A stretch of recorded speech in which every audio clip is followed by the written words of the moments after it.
Want to call to order the May 24th, 2022 regularly scheduled board meeting for the Richland 2 Board of Trustees.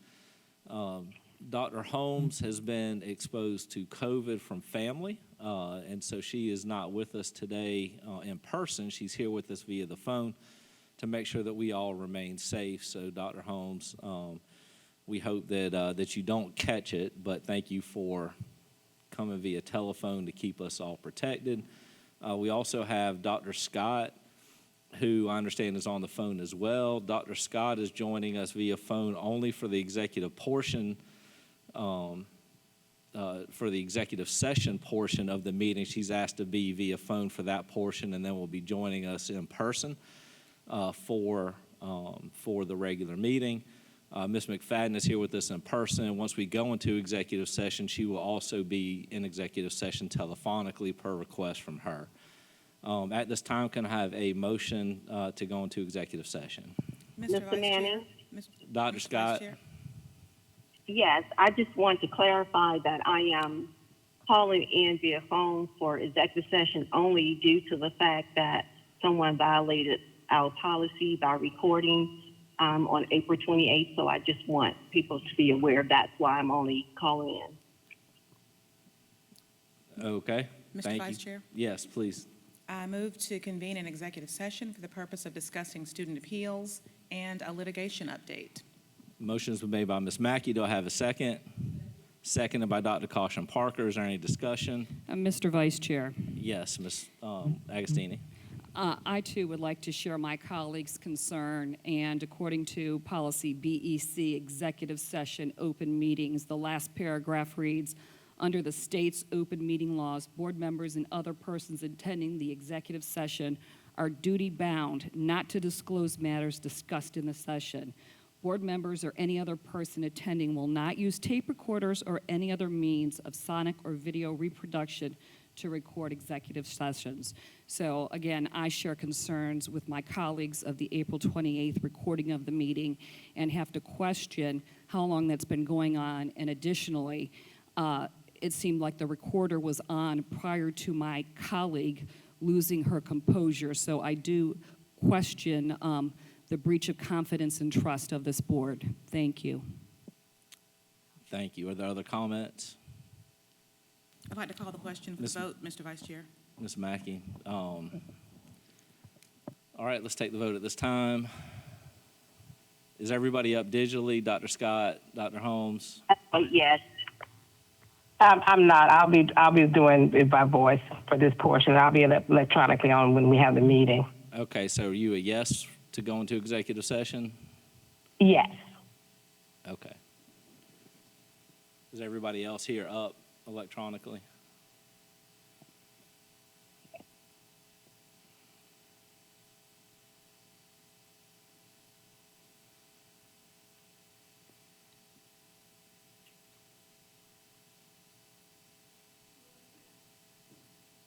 Dr. Scott said yes.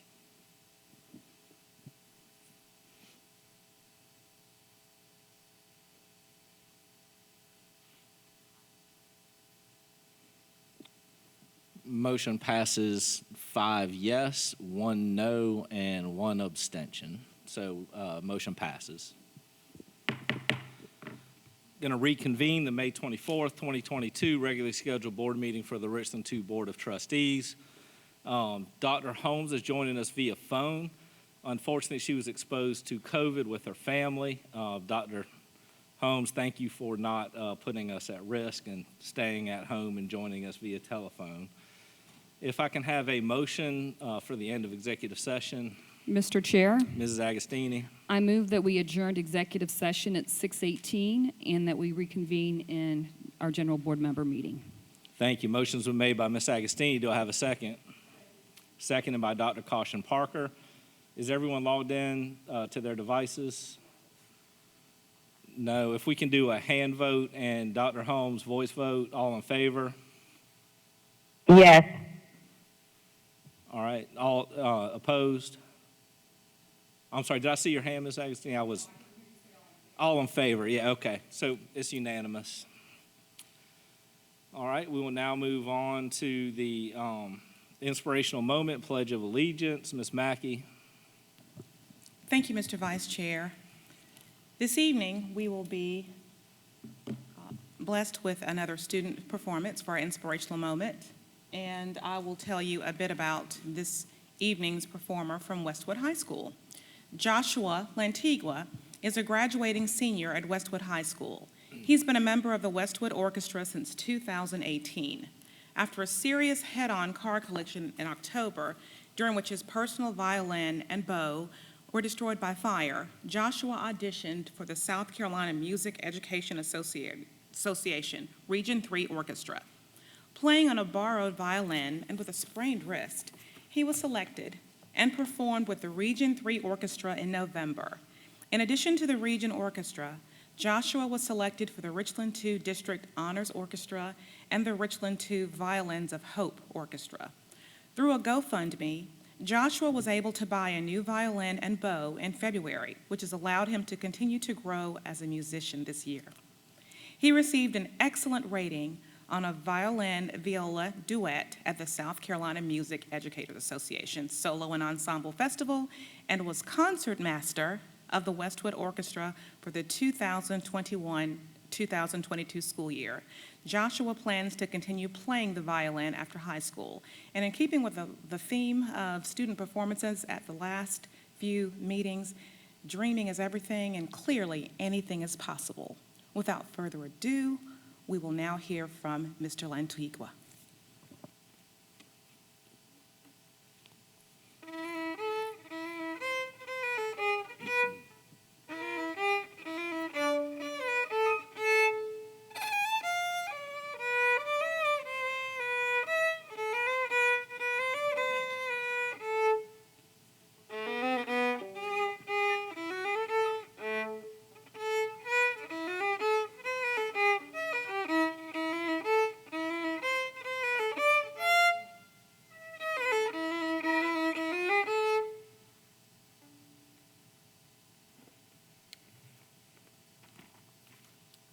So that was comic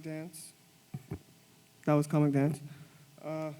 So I've been playing violin and strings class since the first grade. I guess for this reason, I've always took the privilege for granted. I was often encouraged and praised by my parents and string teachers, but I never took it seriously or valued my ability and the gift of those classes and opportunities until recently. It wasn't until my sophomore year, a heart-to-heart with my then strings professor, when I walked in on him mourning his recently deceased dad, that I really started to want to change and challenge myself. The next year, he moved on to another high school, and my new teacher was Miss Evers. She didn't lecture me, she didn't lap on expectations. She offered a hand, and every time I asked for help, she was there. She pinpointed my musical strengths and weaknesses. She made me better, and she's the reason I am where I am today. In September of last year, I was in a head-on collision on the way home from rehearsal, which caused my car to burst into flames, destroying my book bag, Chromebook, and worst of all, my violin, which I had had since 7th grade. My wrist was sprained, my back and knees were pretty bruised, and I was not sure how I was going to audition for Regions, as the crash was on a Wednesday and the regional audition was that Saturday.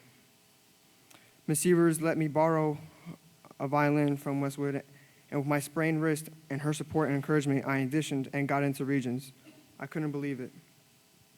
I'll be the first to admit I'm not super into academics, but in the orchestra room, I'm a different me. I am a concertmaster, and it's a good feeling, a feeling I hope to chase and continue to develop with my art and skill. I didn't even realize how much I appreciated and loved my gift and talent until it was at risk of being lost after the accident. I can't imagine a generation of kids without the opportunity to come to know the same feeling. Thank you very much. I'm sorry. No, go ahead. Mr. Lantigua, before you go back to your seat, if Dr. Holmes were here presently, she'd make you come back up and have another round of applause. So since she's not here in person, if we could all please stand and give him a round of applause for overcoming adversity and excelling.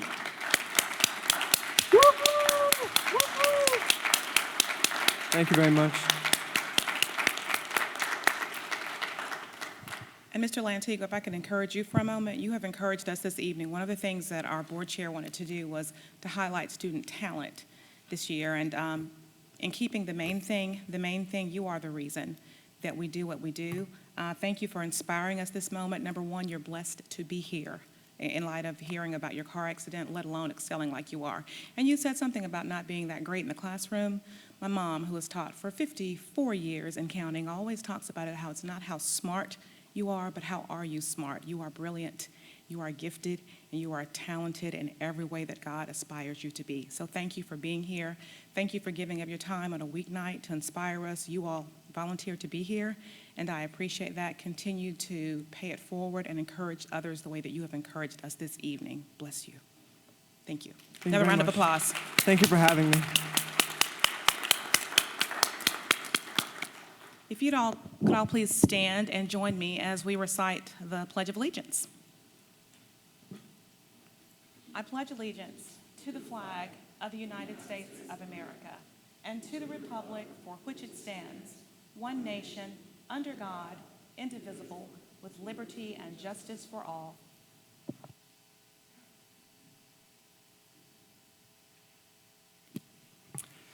Thank you very much. We will now move on to approval of our agenda. If I can have a motion. Mr. Vice Chair, Ms. Mackey. I'd like to move to approve the May 24th, 2002 regular board meeting agenda. Thank you. Motions were made by Ms. Mackey. Do I have a second? Seconded by Dr. Caution Parker. Any discussion? With no discussion, we'll have the vote. Dr. Holmes. Yes, I'm up electronically. I think if it'll come through. Okay. I got it. Thank you. You're welcome.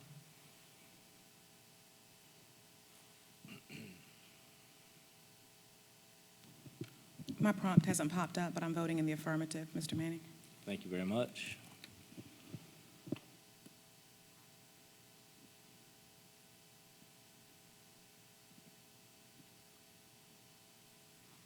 Motion passes 6 yes, 1 no. I'll now move on to the consent agenda. If I can have a motion. Mr. Vice Chair, Ms. Mackey. I'd like to move to approve the consent agenda for the May 24th, 2022 regular board meeting. Motion's been made by Ms. Mackey. Do I have a second? Second. Seconded by Mrs. Agostini. Any discussion? With no discussion, we'll have the vote.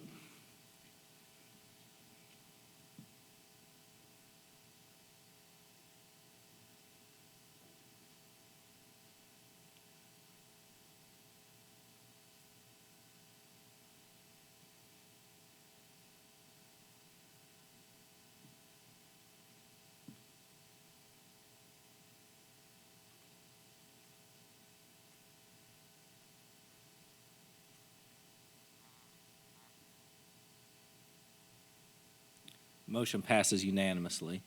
We'll now move on to public participation. I want to remind everyone you have 3 minutes, remind you that you are being videotaped, remind you that gossip, defamatory words, abusive and vulgar language is not allowed, and that we should not mention any individual school personnel or other persons connected with the school system by name. Grady Pons, if you would please come to the podium.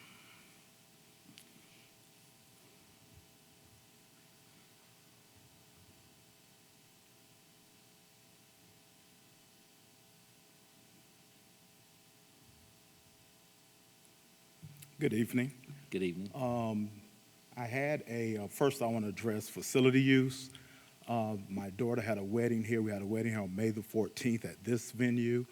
And I would ask that this board make sure or make it possible that on the website or in written form that every cost associated with something to rent at this facility is actually available.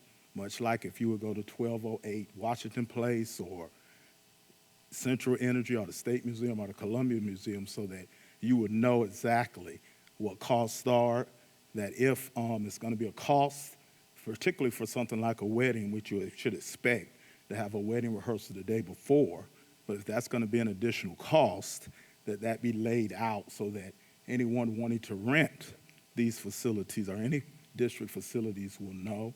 Also, I would ask that much like any other county, or several other counties, that this board consider giving Richland County residents in general or District 2 residents in particular some type of discount on renting facilities, that they don't pay the same cost of people from Orangeburg or Kershaw or Greenville that will come rent facilities, that they should receive some type of discount, I think, in renting facilities here in the district. Also, to address and I hope I'm not out of order, but the image of this district, I would hope that everyone from the citizens to the custodial staff to the superintendent to the school board would make sure that only very extreme extenuating circumstances will cause someone to bring, I think, public shame to our district by letting things that happen in private get out in public. So I would ask that this board consider that whenever this district should be a shining light in this county, much like several other districts in this county, and I believe that the light is being dimmed. Thank you. Thank you very much, Mr. Pons. Mr. James Mobley.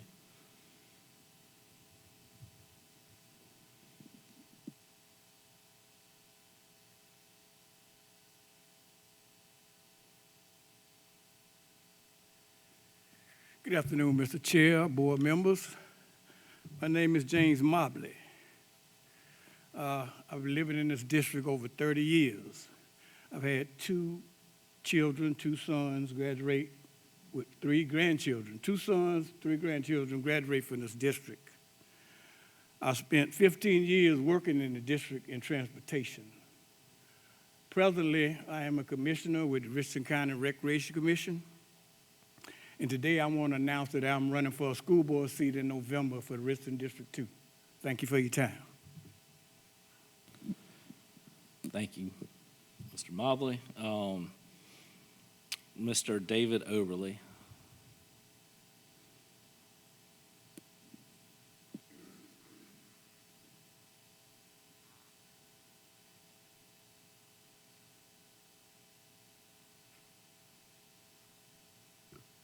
Okay, good evening. I'll give you all some great news. I'm not running for school board. I'll bring smiles to everybody. I attended the safety meeting here, I think about a week or so ago. First thing that troubled me was actually a 2-pronged one. There were 10 seats available for public to attend this meeting. The troubling thing is there was only 10 seats. The troubling thing was only 14 people needed seats. So we have very little attention being given to this. Parents need to be involved in this. Security is a major thing. We see what happened today. Okay, I've got 2 daughters in this district and a wife. I can only imagine what those people are going through right now. When I heard what was said that night, one of the comments that really troubled me was, there was a comment made, and I know we can't name names, even, I don't think it's in policy, but a statement was made that we don't want to go too far. Really, we don't want to go too far. We're trying to protect our children and our teachers. I don't understand that comment.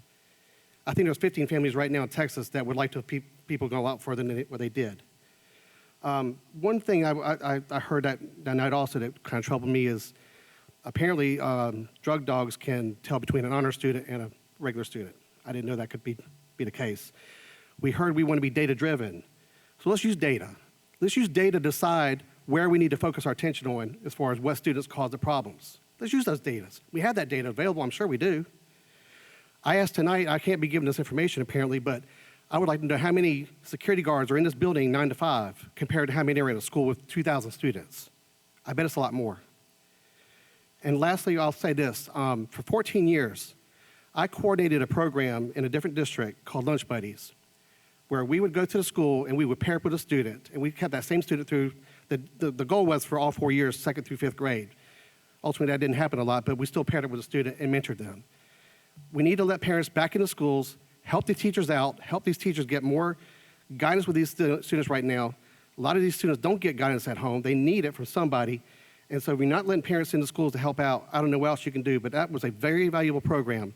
I don't see why it can't be done. There's lots of employers around here that would be, I'm sure, have lots of people would be willing to come in and volunteer their time to do that. I know I would. So we need to get parents back in these schools and help these teachers out. They got enough to do with teaching the students instead of worrying about guiding them too. Thank you. Thank you, Mr. Overly. Mr. Paul Manning.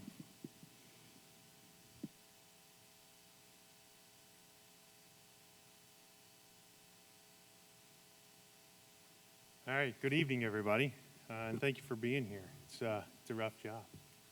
I just wanted to follow up, well, not even follow up, just to let you know, my wife and I moved here last summer from out of state. And so we have 9 kids, and our kids have gone through public, private, and charter schools. And 6 of them are enrolled right here in Richland, 2. 1 in the high school, 2 in the middle school, and 3 at the elementary level. And that would be Blythewood High, Middle, and Round Top. So we moved here with reservations. We wondered, is there a reputation? Where are we going with public education? And my wife, that's her expertise. So naturally, we were concerned. But I wanted you to know that Blythewood High, Blythewood Middle, and Round Top have exceeded our expectations by a lot, by a lot.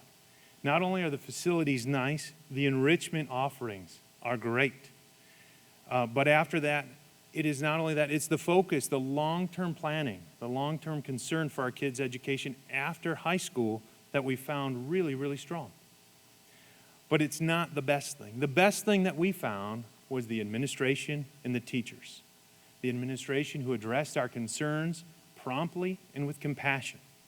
The teachers who made an absolute difference in our kids' lives, not only in the transition coming here, but in their academics.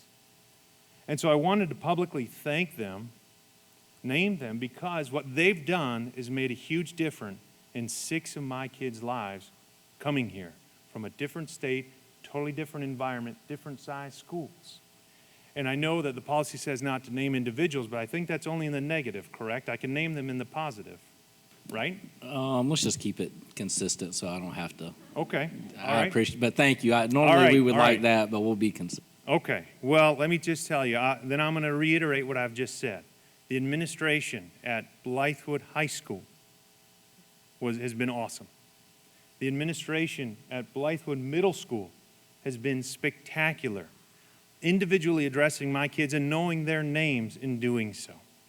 And the administration at Round Top Elementary, you're going to lose one. It is so hard to attract and retain good people. The one that you're going to lose, try and undo that. Spectacular. And the teachers, they're the ones that see my kids every day, day in and day out. And they know when they're having a bad day, even if I don't, because I'm off at work. The care and concern and love that they have for my kids, we felt it. And it's amazing. So I just wanted to call out Blythewood High, Blythewood Middle, and Round Top. Don't fix what isn't broken, and don't mistake movement for progress. Thank you. Thank you, Mr. Manning. Thank you for being the first one to ever actually ask before we tread into some things. So thank you. Mary Ann Adams.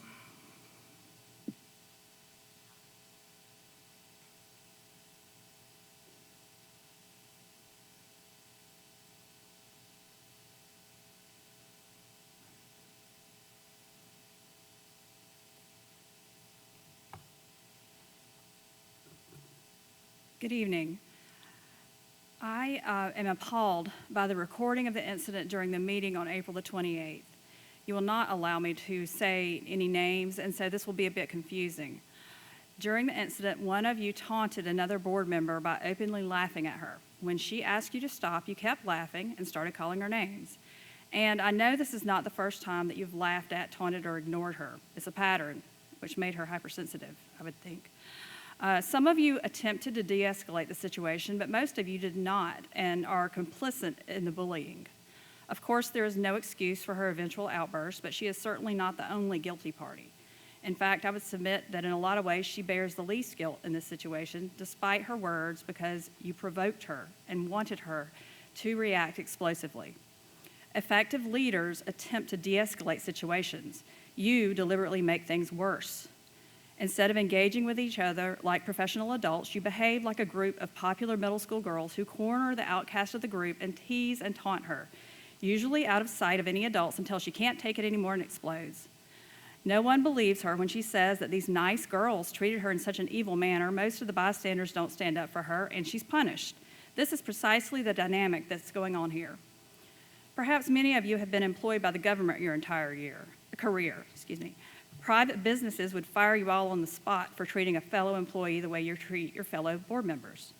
You create a hostile work environment. You would open up the business for lawsuits against the company for failing to protect an employee from harassment, because this surely is purely harassment.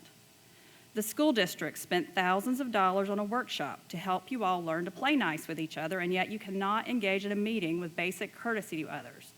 You won't stop laughing at people when asked, and you call people names. You should have learned to stop that in kindergarten. Unfortunately, you all are still in charge of spending millions of dollars and of the education of thousands of children.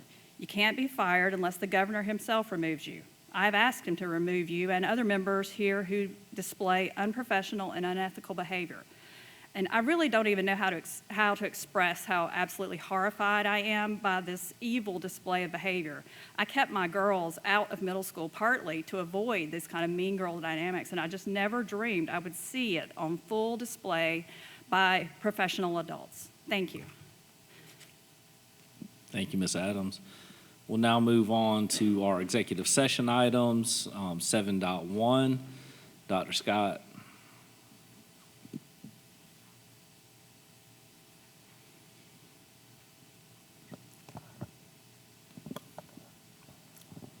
On student number 1, I make a motion that the student attends Blythewood Academy. I'm sorry, let me rephrase that. Student number 1, grant the appeal. Motion's been made by Dr. Scott. Is there a second? Motion dies for lack of a second. If I can have another motion. Ms. Mr. Vice Mackey. Chair, for student number 1, I move to deny the appeal. All right, motion's been made by Ms. Mackey. Do I have a second? Seconded by Dr. Caution Parker. Is there any discussion? With no discussion, we'll take the vote.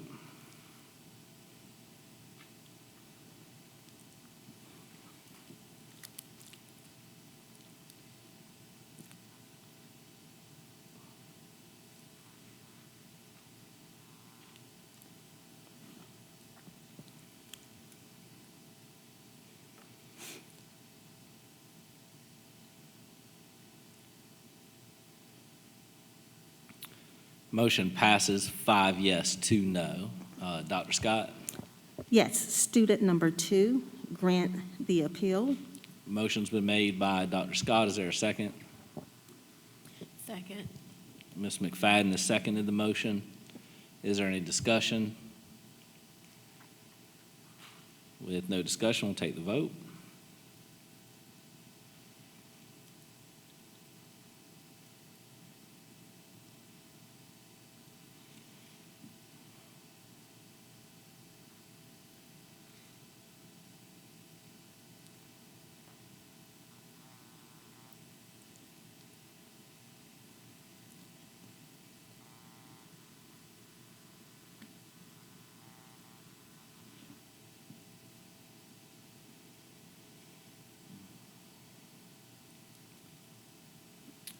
Motion fails, 2 yes, 5 no. If I can have another motion. Mr. Vice Chair, Ms. Mackey. I move to deny the appeal.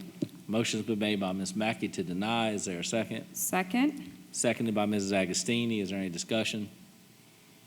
No discussion. We'll take the vote.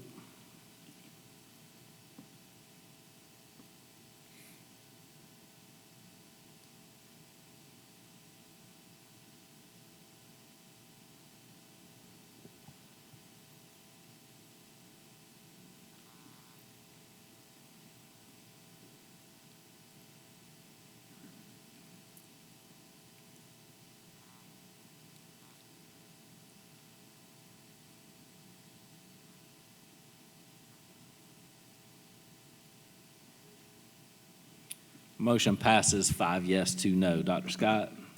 Yes, for student number 4, to deny the appeal. Dr. Scott, are you student number 3? Or are you skipping the number 4 on purpose? No, my apology, I thought we were on number 4. For student number 3, grant the appeal. Thank you. Motion's Thank been you, made. Mr. Manning. No problem. Motion's been made by Dr. Scott to grant the appeal. Is there a second? With no second, motion dies. If I can have an alternate motion. Mr. Vice Chair, Ms. Mackey. for student number 3, I move to deny the appeal. Motion's been made by Ms. Mackey to deny the appeal. Is there a second? Second. Seconded by, I'll go back and forth, Dr. Caution Parker. Any discussion?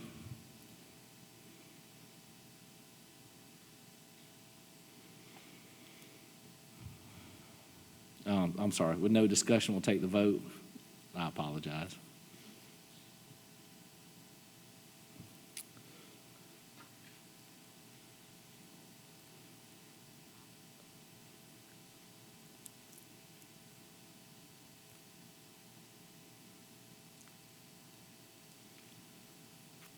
Motion passes 5 yes, 1 no, and 1 abstention.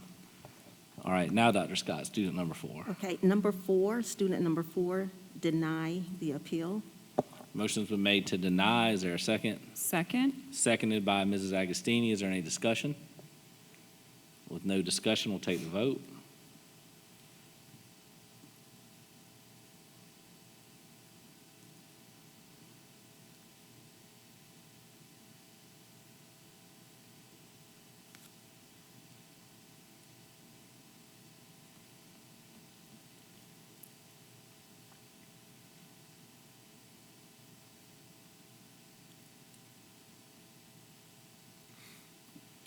Motion passes 6 yes, 1 no.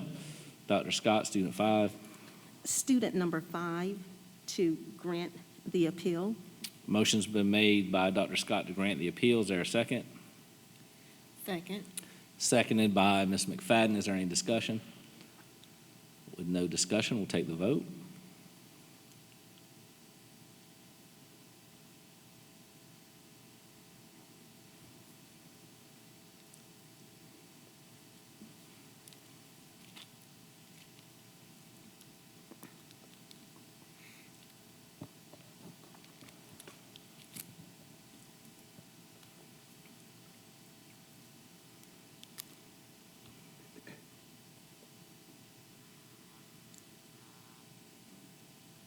Motion fails, 2 yes, 5 no. If I can have another motion.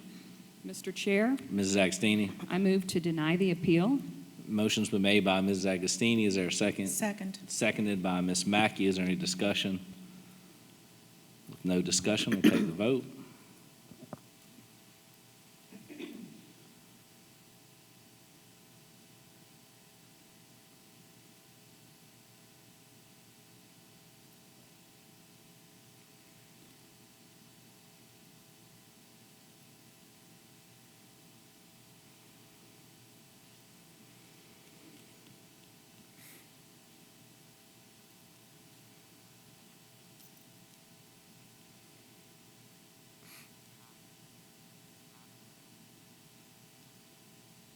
Motion passes 5 yes, 2 no. Student number 6. Dr. Scott. Yes, student number 6, grant the appeal and allow the student to participate in graduation. Motion's been made by Dr. Scott to grant the appeal and attend graduation. Is there a second? Second. Seconded by Ms. McFadden. Is there any discussion? Mr. Vice Chair? Dr. Scott, sorry. Yes. I want everyone to truly understand my sensitivity to this matter. Being a former teacher and school administrator, I understand that students make a lot of mistakes. We even make it as adults. And we always want people to give us a second, third, and even fourth chance. But sometimes we don't have that same grace, kindness, love, and even mercy. I say that to say graduation, whether it be high school or college, is a big thing. And a lot of times, it's not even big to the person who's actually getting ready to accept that diploma or that degree, but it's extremely big to their families. And many times, and I think I've shared this before, I'm the first in my family to even graduate with in my immediate family, let me be clear on that, with a high school diploma. So families look forward to this all of their lives. and it's a big celebration. So to deny someone an opportunity not to walk and allow their family to stand up and celebrate, and they could be the very first in their family, I think it's shameful. So, as we take this vote, I hope that we show sensitivity, even in the midst of people making mistakes, because every last one of us have and probably will continue. That's all I have to say. Thank you. Other comments? For myself, I would just like to say that the safety of our staff and other students is a priority for me. So while I certainly understand the situation that this young person's in, I feel for the family, the graduation's not at risk here. The walking across the stage, as we've talked about in our safety and security meetings, as we had individual members come up here today, and as we look at issues we see across the country, we have to maintain number one priority, safety of our staff and our students. And that's something that I cannot be graceful for when that's put at risk. With that, we'll take the vote.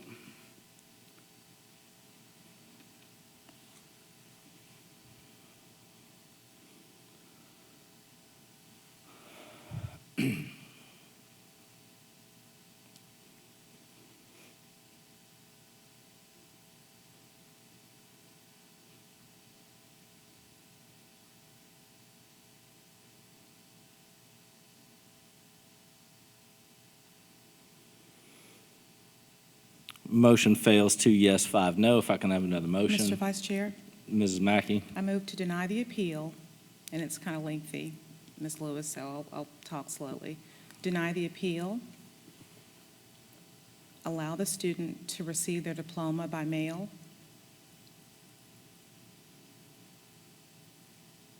and not to return to the campus of the victim.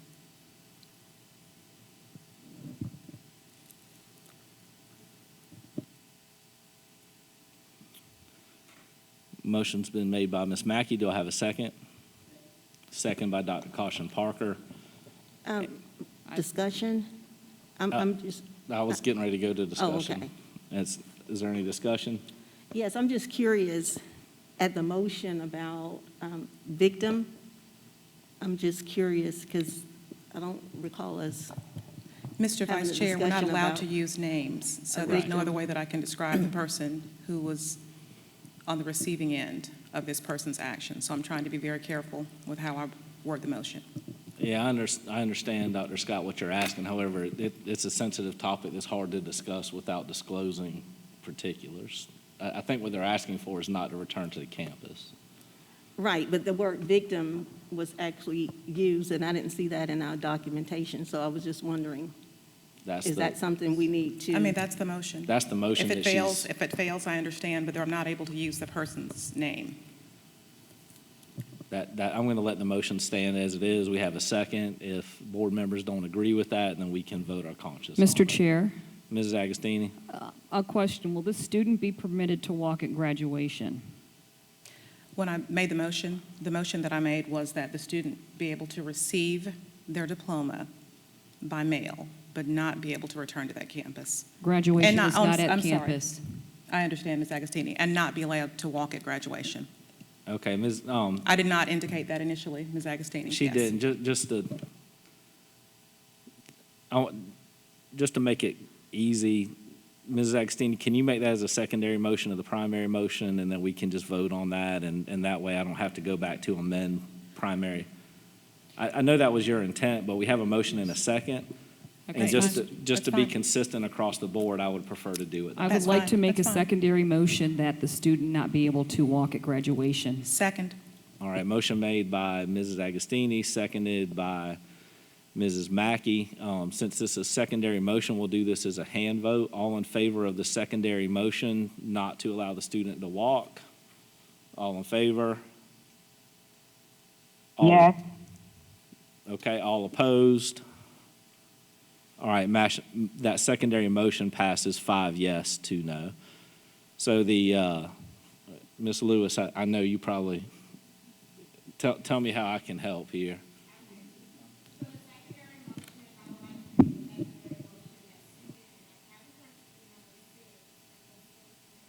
Not be able to walk for graduation.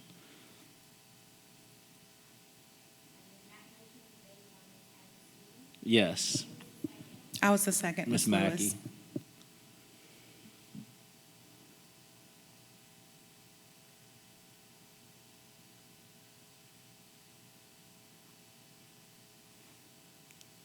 And then you have the votes already for that? Okay.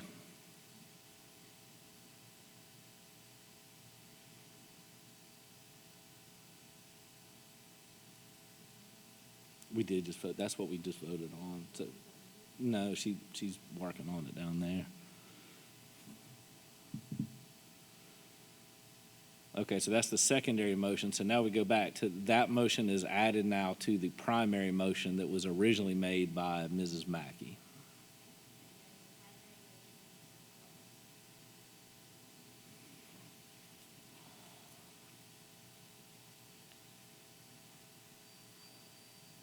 And then on the end of that would be the secondary motion. So we're including the component of not walking across the stage. Is everybody clear on that? Okay. Any further discussion? Ms. McFadden?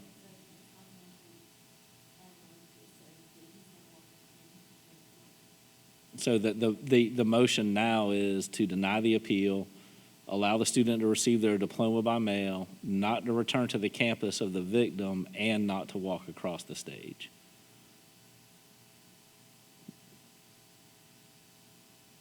Ms. McFadden, does that take care of your question? Okay.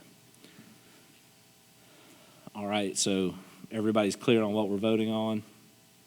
All right, we'll take the vote.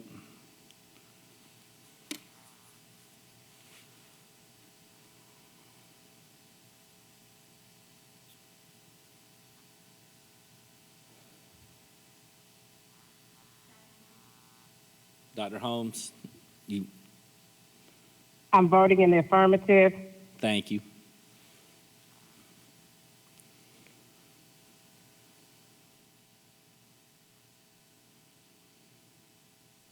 Motion passes 5 yes, 2 no. All right, Dr. Scott, student 7. Student number 7, deny the appeal. All right, motion's been made to deny the appeal. Is there a second? Second. Seconded by Mrs. Agostini. Any discussion? With no discussion, we'll take the vote.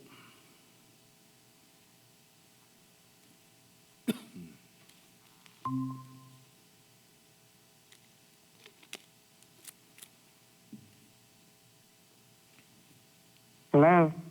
Yeah, Dr. Scott. I'm sorry, Dr. Holmes. Okay, I got hung up on, but okay. You got the pop-up? Well, 7. Okay, I see it now. I'm back. Okay, All right. thank you. Thank you. Mm-hmm.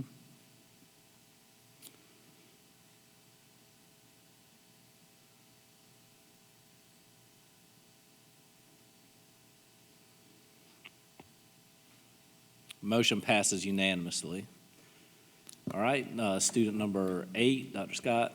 Student number 8, deny the appeal. All right, motion's been made to deny. Do I have a second? Seconded by Dr. Caution Parker. Any discussion? Mr. Vice Chair? Mrs. Agostini? Thank you. Once again, I will be abstaining from votes where I feel that it's in the best interest for the student to attend Blythewood Academy due to my concerns about the student-to-teacher ratio at Blythewood Academy. Thank you. All right, any other discussion? We'll take the vote.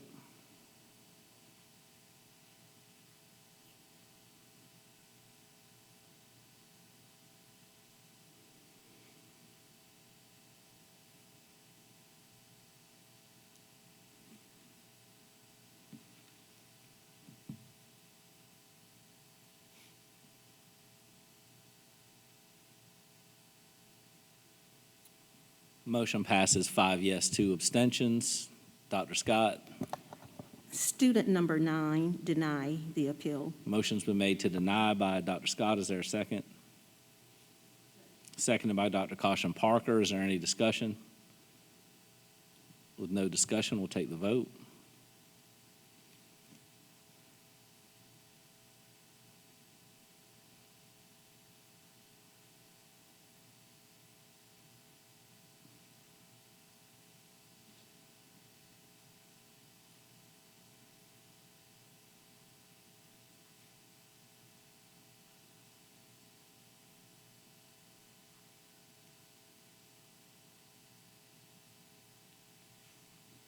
Motion passes 5 yes, 2 abstentions.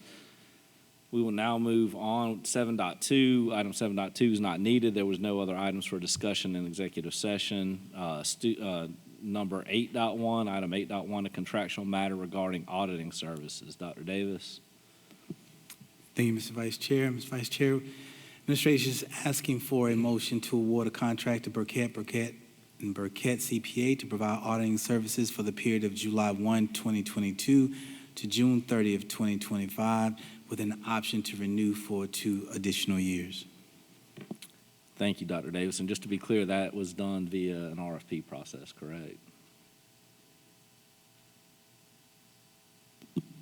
I'm sorry, I believe you have to, we've done the work. That's what I'm saying. Yes, There sir. was an RFP process Yes, to get to this decision. That yes, was what sir. my comment was. Yes, Sorry. sir, I'm sorry. I thought you were saying we had to go back and do that. Yes, sir. I was not clear. Thank you. All right, if I can have a motion, please. Mr. Chair, Mrs. Agostini. I move to award a contract to Burkett CPAs to provide auditing services for the period of July 1st, 2022 to June 30th, 2025, with an option to renew for 2 additional years. Thank you. Motion's been made by Mrs. Agostini. Do I have a second? Second. Seconded by Ms. Mackey. Is there any discussion? Mrs. McFadden? So is this one of the line items on our school board fees? Because audit services, is this the one? This is an item under the school board. This is a school board function. Well, I mean, is it coming out of the school board budget for our budget? I believe it is. Yes, it is. I'm seeing thumbs up. It is under our school board budget. Okay, Yes. so this is the one that gives us the annual contract? This The is annual budget review? correct. The annual audit. Yes. This is the group that will perform the annual audit and provide those services for the period that was mentioned in the motion. Okay, thank you very much. Yes, ma'am. Any other discussion? With no further discussion, we'll take the vote.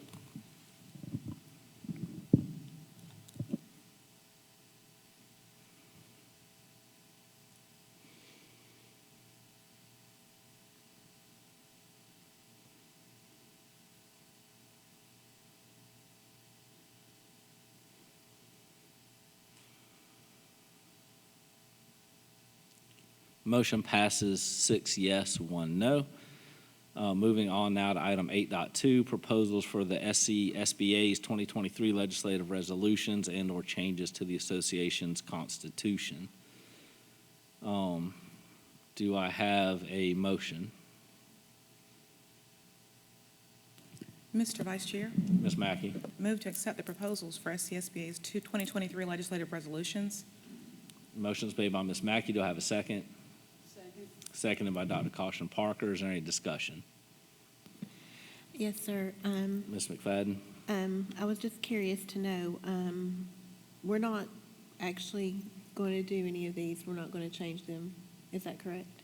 This is the time now, if you are requesting changes, that you would request a change. Again, this is our opportunity as a board to weigh in on whether we agree or don't agree with the resolutions that are before the School Boards Association. Okay. And So these if you want to request a change, this would be the time to put that forward. Okay, yes, sir. And so if there's not any, we will be waiting to see if other boards have suggestions that they would want to make. And then we would come back and vote on those before the December event. Is that correct? So essentially, yes, mostly. So we would wait until the December time. The votes that we are awarded or that we are allowed to take, if we vote this the way that it is, then when we get to that meeting, the person or the individuals that have those votes would vote in favor of what is stated here if we don't change anything. Okay. Yes, sir. Thank you. Ms. Agostini? Okay, I'm really confused about this process. My understanding from the materials that I've read is that the South Carolina School Boards Association is accepting or requesting that boards submit new proposals, that this is not in fact what they're going to present to us prior to the December meeting. These are 2022 resolutions. This is not Okay. what we're going to be voting on in 2023. That'll come out in September-ish. My understanding is that the School Boards Association meets this summer So this is, to, I got you. So do we know what we're doing here is my question. Well, that's a good First. point, and that would be on me. Miss Mackey, I'm going to let you weigh in as our District 8 rep here. I'm happy to provide clarity. This is exactly what will be proposed in December. If boards do not provide any sort of revisions or suggestions prior to December, any kind of suggestions or provisions that boards submit prior to December will be provided to us sometime in the fall, and we'll have time to review those before our delegates vote at the General Assembly in December. So Okay. this is exactly what will go forward right now. If there are no other suggestions or amendments, and we'll get those sometimes in the fall if there are any. But this is what will be proposed as Okay. now. So As of for the now. record, I was incorrect. So this is, if we're going to provide recommendations to the School Boards This is Association the for time to- changes, this is the time we will provide those recommendations, and then they will come back later with what we formally adopt to actually vote on, If anyone provides anything at all. if anybody Absolutely. provides any changes. Yes. So, Ms. McFadden, so I was Ms. incorrect, and I apologize. Mr. Vice Chair, Let me just make sure Ms. McFadden's clear, since I had to make a revision, Dr. Scott, and then I'll come back to you if that's okay. Well, what I'm asking, is there a larger document? Because these are resolutions. Is there material that's not in here on this table of contents? Because I think these were the ones that we got last year. But is there a more exhaustive list than just what's on here? No, Or so- is this all that there is? Okay, so let me, and this is partially my fault because I said the wrong thing the first time. What's provided here is what was approved last year. Right. The School Boards Association is now coming to school districts and saying, if you want something different to be considered for next year, provide that to us. They'll take feedback from all of the school districts that provide changes and then incorporate those changes into what's provided to the body next year. So this is an opportunity. So what you see before you is last year's resolutions as they were adopted. If you want to add, change, or otherwise do stuff, now's the time to make those recommendations. That doesn't mean School Boards Association will do it, but they're taking all the recommendations and looking at it. But is there a larger document? of There's other not, things? all the resolutions that are stated are within that document. These are resolutions. I'm asking if, outside of these, are there other things, are there other topics that have been approved in the past? If I could provide Yeah, clarity. Ms. Mackey. This list is exhaustive. The resolutions, as you see them, are what will be voted on in December. So the list is comprehensive. There wasn't anything prior to 2022? I guess I don't understand what you're asking. Tell me what you So mean. this is for 2022? Was there a list that's different from this in 2020 or 2021? Oh, every year, there's a list Yes. of resolutions that are proposed. If there's a certain year you want to see, I guess you can contact the School Boards Association to get any particular year, but every year, there's a set of resolutions that's adopted, much like our budget process. Every year, this budget will look different than the budget from 6 years ago. So there's a particular year that you're interested in seeing the resolutions for, let me know, and I'd be more than happy to provide, to share that with you, but I don't know which year you'd be looking Do for. they roll over? Do they Like what roll- happens in 2021, it rolls over to 2022, or, There are no 2 years that are necessarily the same. Some Okay. resolutions will remain the same. okay. Other resolutions may be voted to be tweaked. Some may be deleted according to state statute to make them commensurate with state statute. So it just depends. So they won't necessarily be the same. Some are the same as they were 10 years ago, others are not. But again, if there's a particular year that you're interested in, let me know, and I'd be more than happy to provide that for you. Okay, but these are all the same topics? No. Okay. No, the resolutions are not necessarily the same every year. Is that what you're asking? Yes, that's fine. Okay. Thank you. Okay, Dr. Scott. yes, my question is, will we be adding this to a future agenda so we can have the discussion on each resolution? So when the delegates go to vote on behalf of Richland 2, we're in agreement?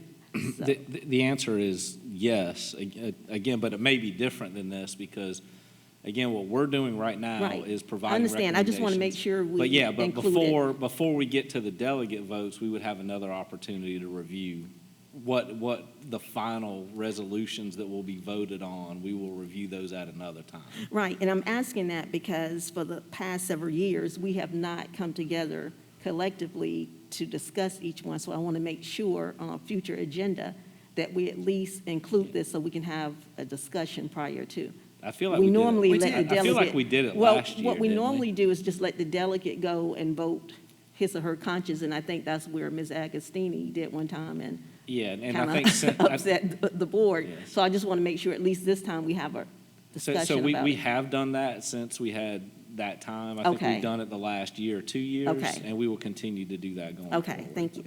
Yes. Mr. Chair? Ms. Agostini? Thank you. And the practice that we've had the last 2 years is just have a special called meeting and just sort of fluff over it and not go into detail and not take a vote on each issue. But we have met to talk about this. My concern in just getting this information, it wasn't put on that it was going to be on this agenda. I have not had adequate time, so I won't be supporting this. But one thing that I would love to see removed is the board member legal action.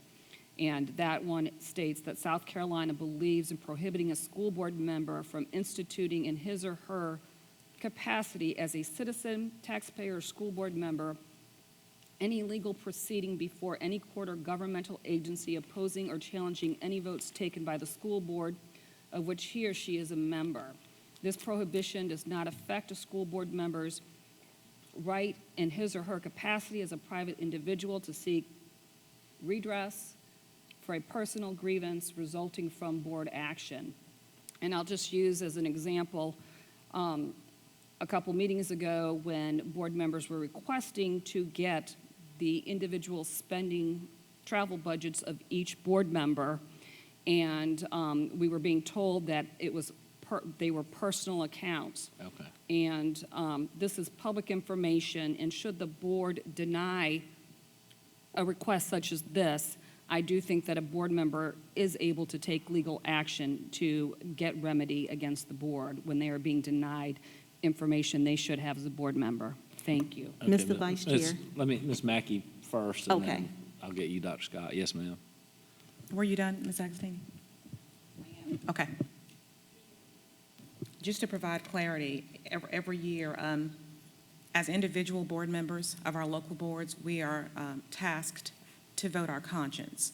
When we go to the delegate assembly in December, the delegate who goes to the assembly votes to reflect the desires of their local board. So there's not a local conscience there. If the delegate at the delegate assembly wants to vote something different than a resolution that's proposed, then they will discuss that at their local board. I know that the comment was made that, we just have we kind of fluff over them every year. We have weeks and months to review all of the resolutions that are sent to us by South Carolina School Boards Association. Whether or not we choose to read those is up to us, but we do have the opportunity to read those. We have a lot of advance notice time to read each of those resolutions. So when we come back together to vote as to whether or not we adopt the resolutions or we accept them as they've been set forward, then our delegate votes at the assembly to reflect the desires of the body of our local school board. So with regard to fluff, there may not be much conversation when we get together unless someone wants to make conversation, but we've had ample time to do our homework and to read those resolutions. Thank you, Ms. Mackey. Dr. Scott? Disregard, Disregard, but okay. but just a quick question. Uh-huh. I'm not sure why we are voting on this, because this was something from last year, and it says 2023 is when we're going to make the new proposals. So what is the purpose of us voting on this? I just want clarity as to. So I think the purpose for voting on this is to make sure we have a clear conscience as a board that we don't have any amendments we want to send forward to the School Boards Association for recommendations. So I was actually going to come back, Ms. Agostini. I'm sorry, Dr. Scott, go ahead. Is there a timeline that we can table this to the next meeting? Because this was just given to us, I think, either today or yesterday. And I know that normally we get our board dockets information the Thursday prior to. And I can't speak for anyone else. We did receive this Thursday. It was in the document. This was in the docket? Yes. Well, I didn't get this in my docket, so I'm not sure if anyone else got that. Because it actually popped up for me, I think it was yesterday. And once I go through the docket, I don't go back to revisit that. So if it did come, I do apologize, but I did not receive it. Dr. Davis, that this was in our original packet, is that right? No.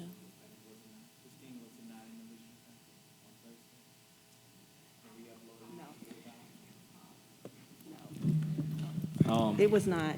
I know that as individual board members, Mr. Vice Chair, we each received the resolutions from the South Carolina School Boards Association. They actually sent these to every school board member in the state a few weeks ago. All right, well, I have a couple issues. One is I already have a motion and a second on the table to approve it as it is.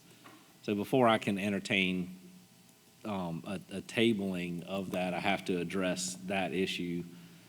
I would say, Mrs. Agostini, and for the public, I just want to be clear, these are resolutions that the School Boards Association uses to guide them in discussions with legislators. So this and none of this language is binding in any way to a school board at all. This is just guidance for discussions with legislators.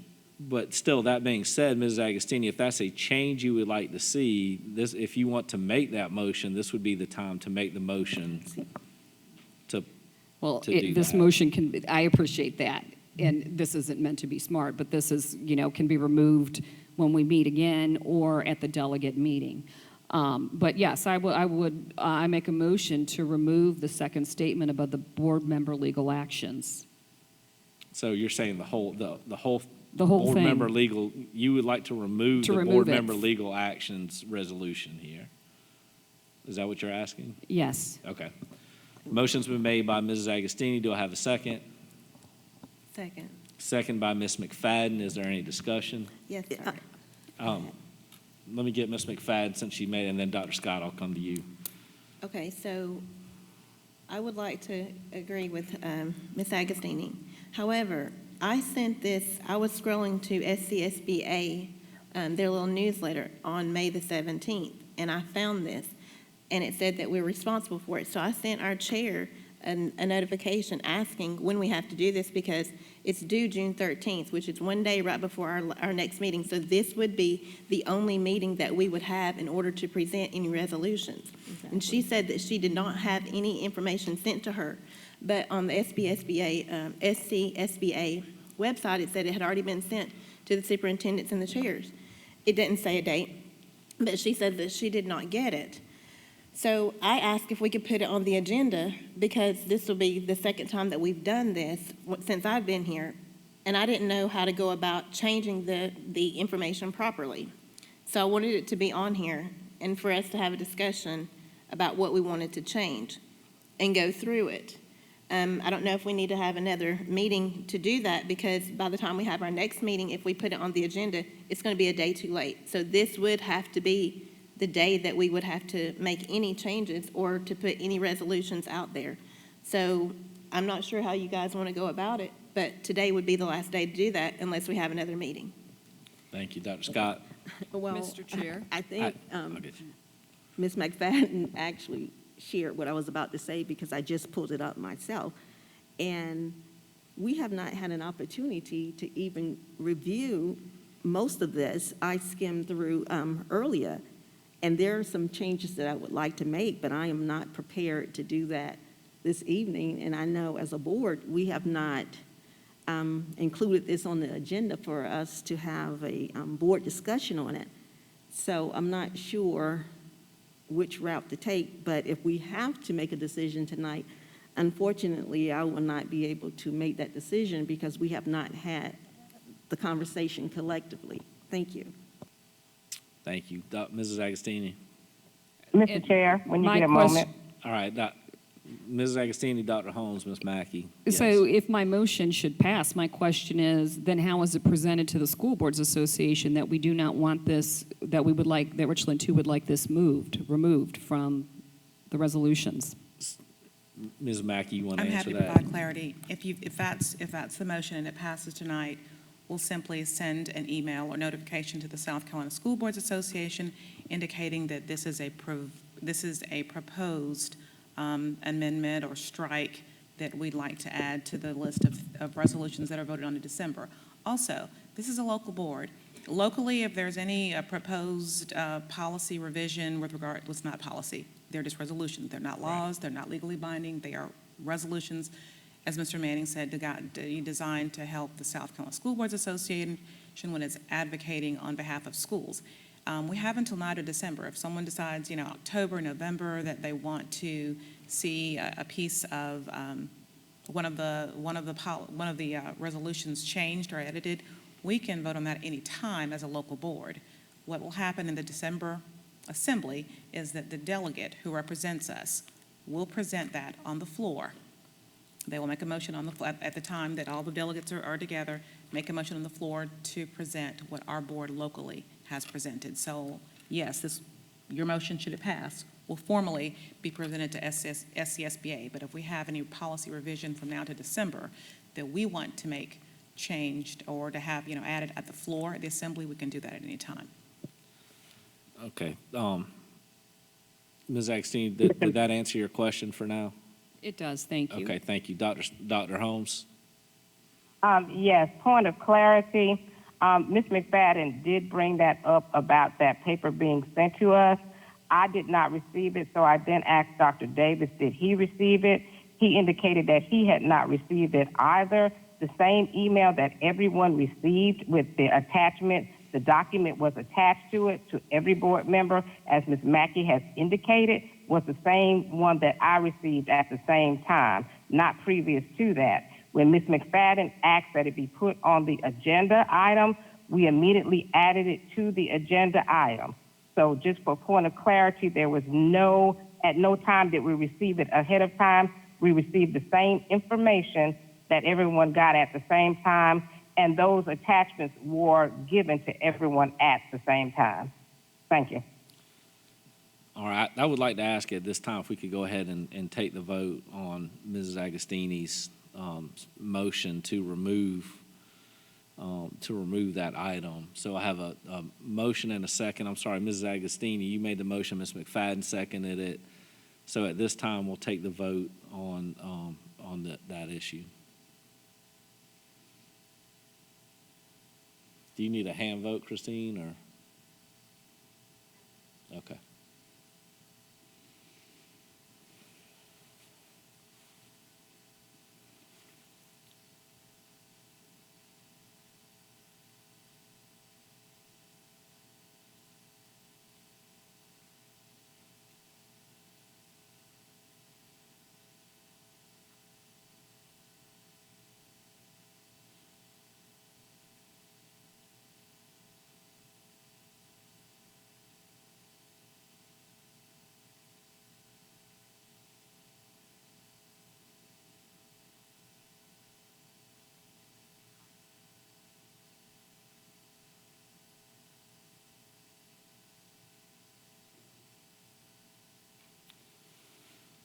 Motion fails, 3 yes, 4 no. So we're now back to the original motion to accept the resolutions as provided. Is there any other discussion? My only discussion, Ms. Agostini, not to prolong that issue, but my only reason for voting no to that is because we saw Lexington Richland 5, who initially proposed that, was bogged down in never-ending lawsuits from a board member against the rest of the board, and it cost the district millions of dollars, and they had no real resolution because of the protections that board members are afforded. And it created a huge mess, which is how that resolution got there in the first place. If there's no further discussion, then we'll take the vote. There is actually. Ms. McFadden? I just want to be clear that if someone else or another board decides to alter these, that we'll be able to rebuttal and adjust their request as well. So, Ms. McFadden, so whatever the School Boards Association receives, they'll make their edits. Those edits will then go out in the final edits will go out in a draft form to the school board, all the school boards, and at the time that we have our delegates go to vote, before that, we will have another opportunity to discuss whatever those final motion or resolutions are. Will we have the ability to adjust them if another board has language in a policy that or a revision that they don't like, they revise it? will we be able to look at that revision and make our own edits to that revision and submit it? We can, we would do it at the delegate assembly if the board voted to request, if our board votes and says we are not happy with some resolution, we want to add, delete, make whatever change, then our delegates, when they go to the assembly, would submit those requested changes of the whole board. And then that then goes to the full school boards association for a vote, who can then determine whether they want to accept or not accept those changes. Okay, so that doesn't go to them before we get there. We can't submit it beforehand so that they can look at Ms. it Mackey. beforehand. Oh, go ahead, finish your statement, Ms. Yeah, so McFadden. I just want to know that, would they be able to get our changes before we get down there? This is the way it'll work. Whoever, submits edits or revisions for consideration, the State School Boards Association will meet to consider all of those revisions, Okay. the ones that are added to the agenda for the December Delegate Assembly meeting will be voted on. We'll have all those ahead of time. Okay. One of the things I want to share is that all of these, resolutions that we get, they go to every school board member in the state. Like, we all got those as individual board members long before the superintendent was officially, notified, if he was officially notified. What I can do is, when we get the emails from the South Carolina School Boards Association, along with every other school board member in the state, if you'd like me to, I can send a separate email to our board, just reminding them that we've gotten an email from the South Carolina School Boards Association that contains edited revisions to the, to the edited resolutions that'll be voted on in December. So everybody will know to check their emails and they'll see that. But we're going to get the emails. We get emails from the SCSBA pretty much every day. So I can send an email alerting people to make sure you've checked your emails for the additions that have been submitted, the edits. Ms. Mackey, I think her question is, I'm sorry to belabor this, but once we get past this, once everybody submitted their changes, and I see Ms. Agostini, I'm going to take a 5-minute recess when we get done with this discussion because I need a break to bio break. So Okay. Once we get past this and the School Boards Association then sends out the next version, whatever those changes are, we're now at the point where the delegate assembly is about to meet. We as a school board have met and decided we wanted changes at that point. We'll need to make those changes on the floor at the delegate assembly. That's what I, right, and that's We'll need what to I make, was saying. which is what you said, we'll make those on on the floor. If we vote as a yes. board that we feel a certain way about something, Correct. if we need to vote as a board to let the delegate who's going vote our conscience as a board, Yes. not as a board, not individually. And so they provide forms that you can fill those changes out On at the site. delegate assembly and provide that to them, and then they look at those edits collectively from the group and put those edits forward in front of the assembly for the final vote to accept or not accept. Did that fully answer your question? Okay. Yes, sir. All right. We have the vote in front of us for the original motion. Is there anybody left to vote, Christine? Okay.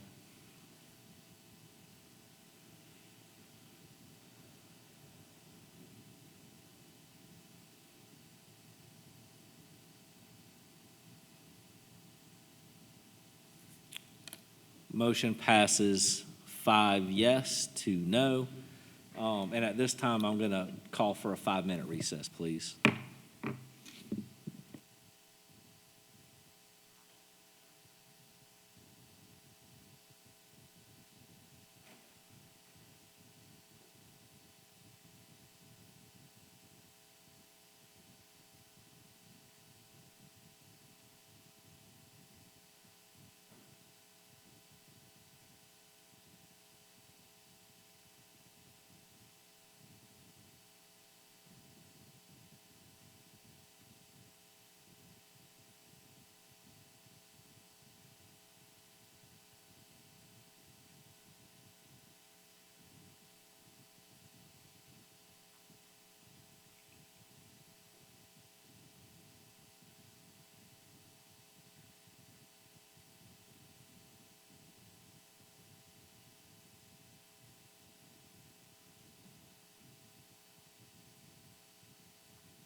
All right, thank you everyone for allowing us to have that small break so that we can concentrate.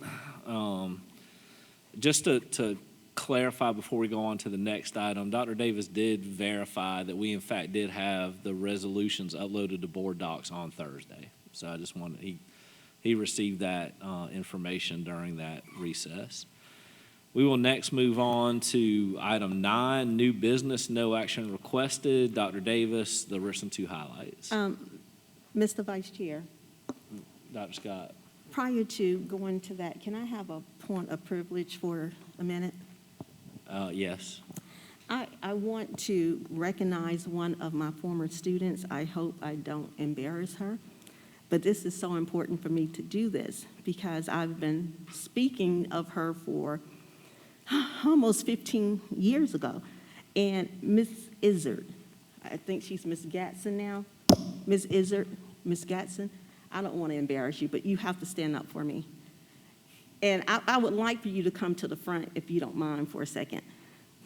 This was one of my former students back in the 90s, but I'm not sure what year she graduated. Tell me what year you graduated, and just say your name. 1998, and it's Izzard now, my former last name. Gatson. First name, Marcy.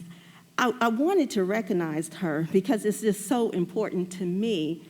About 12 years or so, maybe around 12, 14 years ago. So I had surgery. And I went in, and of course my name was different. And she came into the room, and she looked at me, and I looked at her, and she looked at me, and I looked at her. And then she left, and then she came back in again. And she looked at me, and she said, I think you used to be my teacher. And I said, I'm looking at you, and you look so familiar. And she said, let me look. So she went back, and she noticed it said Elkins, and she said, you were my teacher. You were my teacher at Dreher High School. And I said to her, because she's an anesthesiologist, so she was getting ready to put me to sleep.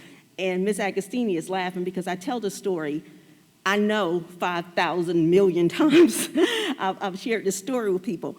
And I said to her, I said, oh my goodness, how did I treat you? Because you're getting ready to put me to sleep. How did I treat you? And she looked at me and she said, Miss Elkins, you treated me well. You treated all of the students well. And I think I'm sharing that because it's so important that the way I treat students now and parents is not brand new.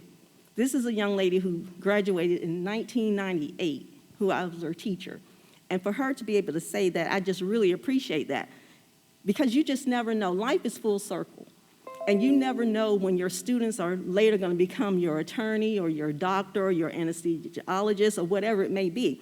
So I just want us to be mindful that kindness is just not said. Kindness is shown.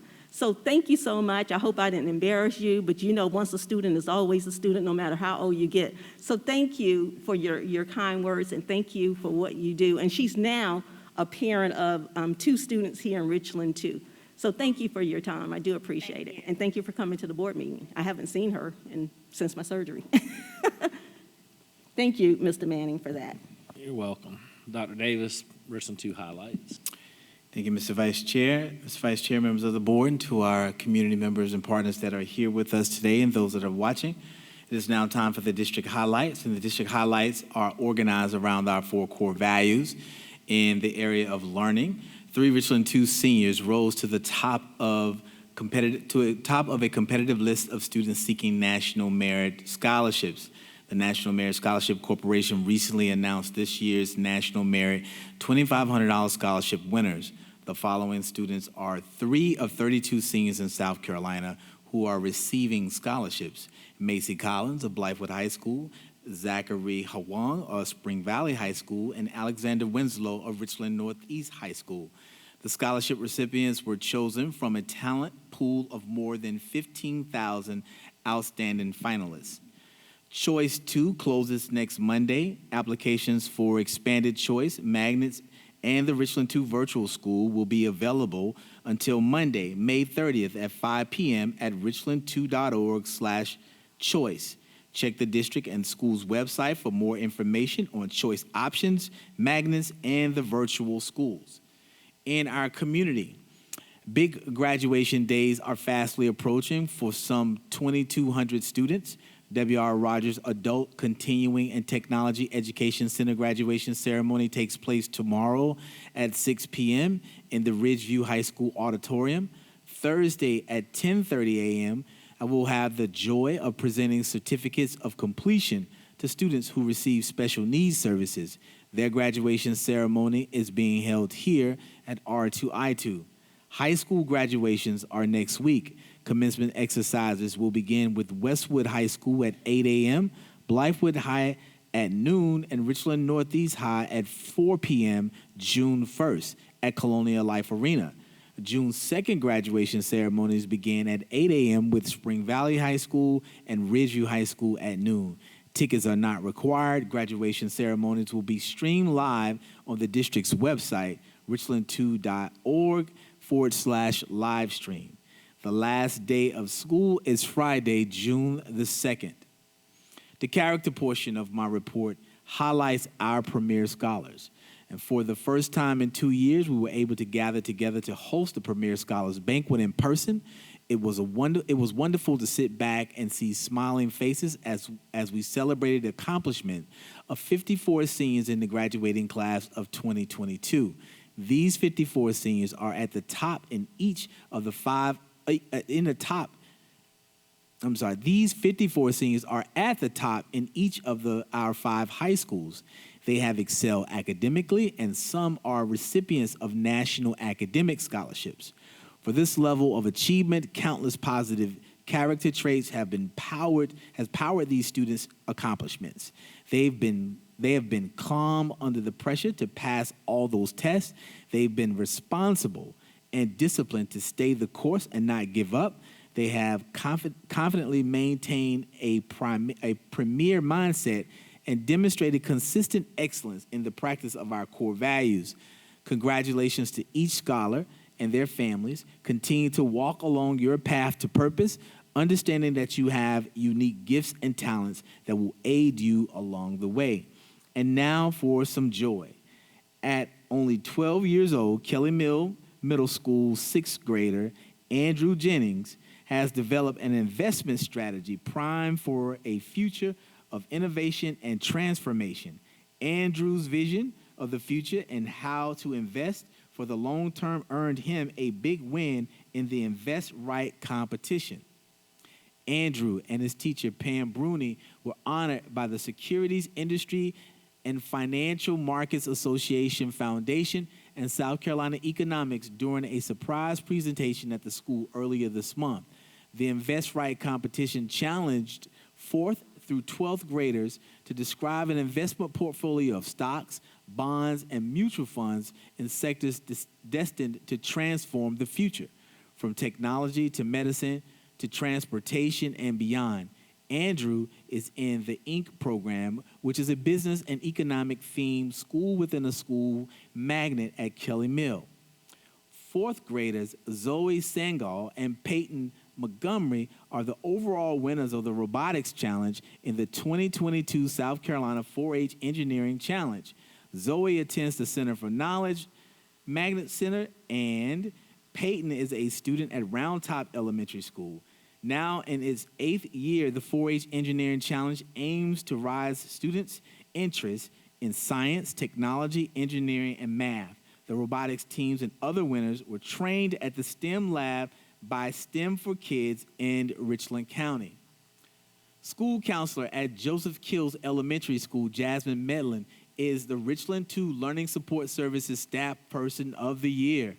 Ms. Medlin was selected because she works tirelessly to identify challenges and develop conditions that support accomplishing goals for students. According to her principal, Alvera Butler, Ms. Medlin is on time, wears a smile, and has a positive can-do attitude each day. She cares about the whole child and goes out of her way to ensure families get the support they need. Elizabeth Walter has been named the Richland 2 Nurse of the Year. Nurse Walter received the award based on commitment to providing premier care to the students and employees at Spring Valley High School. Assistant Principal Dr. Paul Dobbins wrote in his nomination of Ms. Walter, she makes sure our practices fall in line with state and district guidelines. She makes the best judgment calls for her patients, and her clinical skills are top level. Congratulations to Zach Cowan of Blythewood High School. The South Carolina Baseball Coaches Association has named him the Class 5A Player of the Year. He plans to attend Wofford College and play Division I baseball. Richland 2 track and field athletes were on fire last weekend at the state championship events. Here are the results by school. Spring Valley High School boys won the 5A state championship and includes the following state champions in the individual events.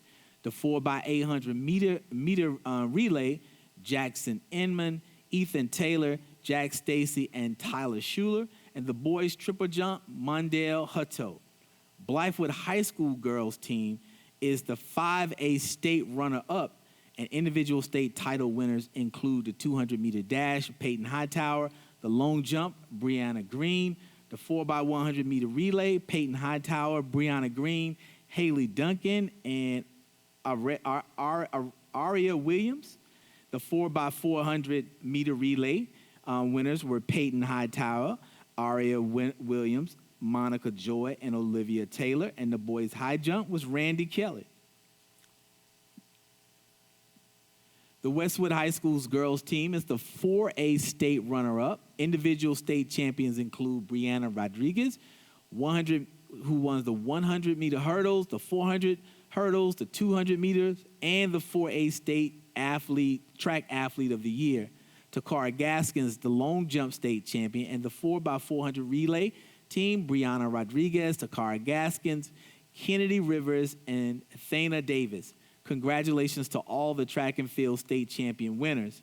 And I will close with a reminder that Monday, May 30th, is a district holiday. Schools and district offices will be closed in observance of Memorial Day, a day set aside to remember those who lost their lives serving in combat for our country. And Mr. Vice Chair, that concludes the district highlights for today's board meeting. Mr. Vice Chair, Yes, ma'am, Dr. Scott. just want Dr. Davis to clarify, because I don't want students who should be at school not to be there. I think you said earlier, last day of school is Friday, June 2nd. So you might want to clarify, just in case if school is Friday, June 3rd, that we don't have students thinking they've gotten a free day, even if it's half day. The last day of school is Friday, June 2nd, as stated on... Well, Friday is June 3rd. That's why I want to make sure. Yeah. Friday is June 3rd. You're Yes. right. So the last day of school, I believe the last day of school is June 2nd, that Thursday. Is it? So Thursday, June 2nd, not Yes. Friday. Okay. So the day is Just want to make right. sure. Okay. The date is right. The day is wrong. I believe Okay. the last day of school Just wanted is to make sure. Thursday, June the 2nd. Okay. Thank you for that. Thank you. That is an important correction. Thursday, June the 2nd is the last day of school. Dr. Davis, I'm always jealous you get the best part of the meeting to talk about those highlights, so thank you. All right, next we'll go to a budget update or update on the budget. Dr. Davis. Thank you, Mr. Vice Chair. Mr. Vice Chair, we have Dr. Harry Molly and Shelley Allen to present to you the Richland School District 2 FY 2023 budget update for the May 24th, 2022 board meeting. Dr. Molly. Good evening.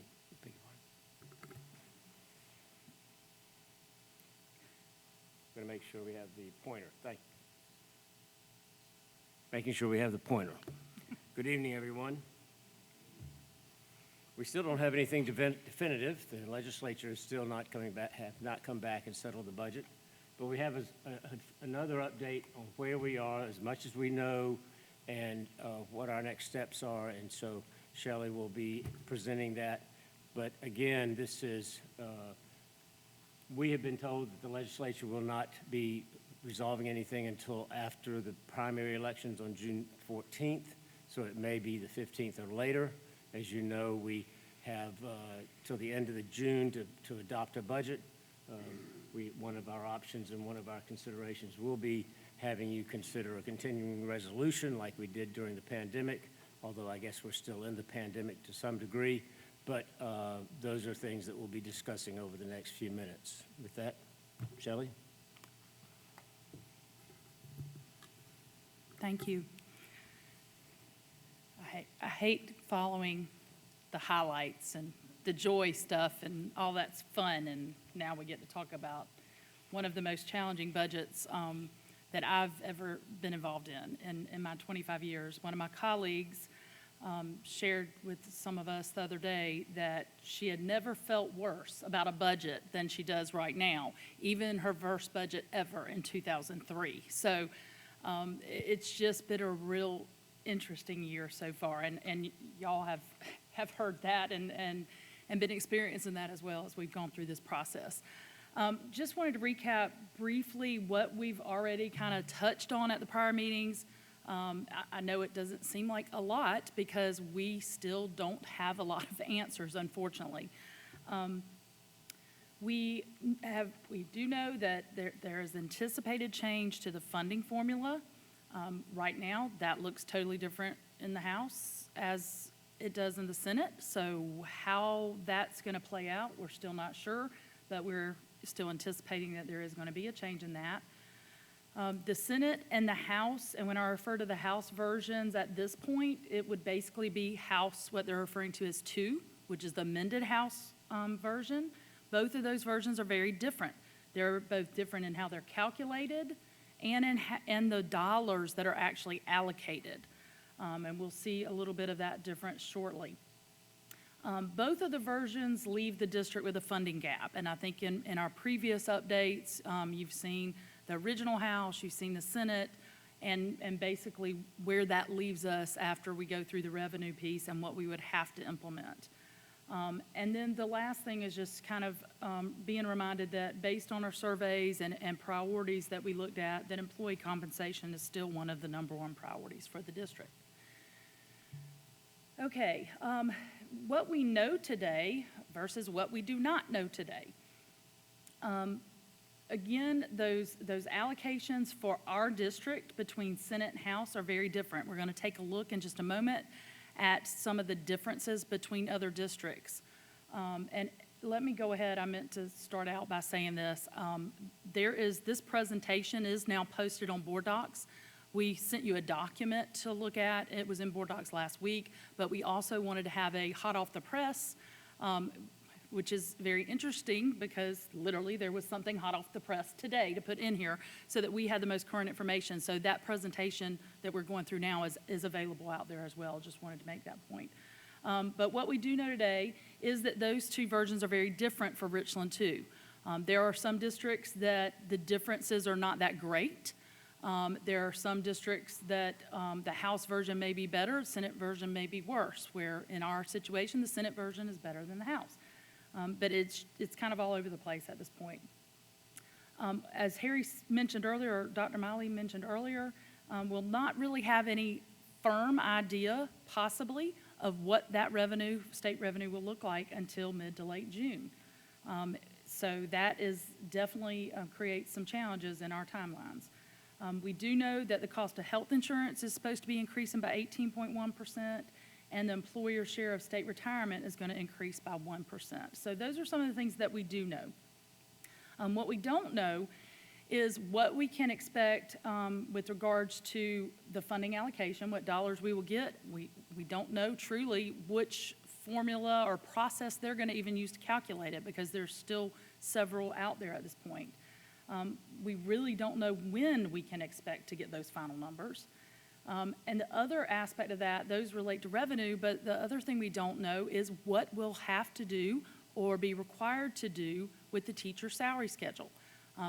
The versions, even as amended, the House version and Senate are very different, where the Senate came in and changed the language and gave us that flexibility that you continue to hear about, where basically we're not required for most cells to give an increase because we are already beyond the state minimum salary schedule.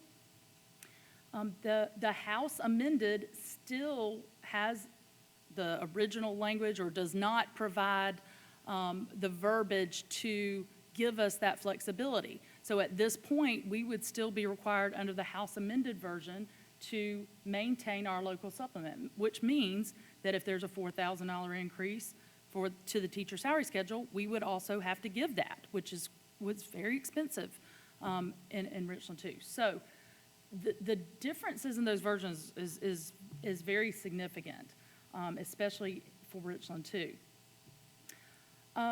The hot off the press, if you haven't already heard, BEA met and announced today that they're revising their forecast, their revenue forecast projections for FY 22-23. They have increased, there were a couple other categories they increased that related to this year and non-recurring funds, but their revenue forecast for next year for recurring general fund dollars at the state level is increased by $335 million, okay? That does not translate necessarily to school district allocations being increased. It just means that now the conference committee has more money to determine how they want to utilize. They could choose not to utilize it and allow it to remain a cushion for potential shifts going forward. They could allocate it, to tax.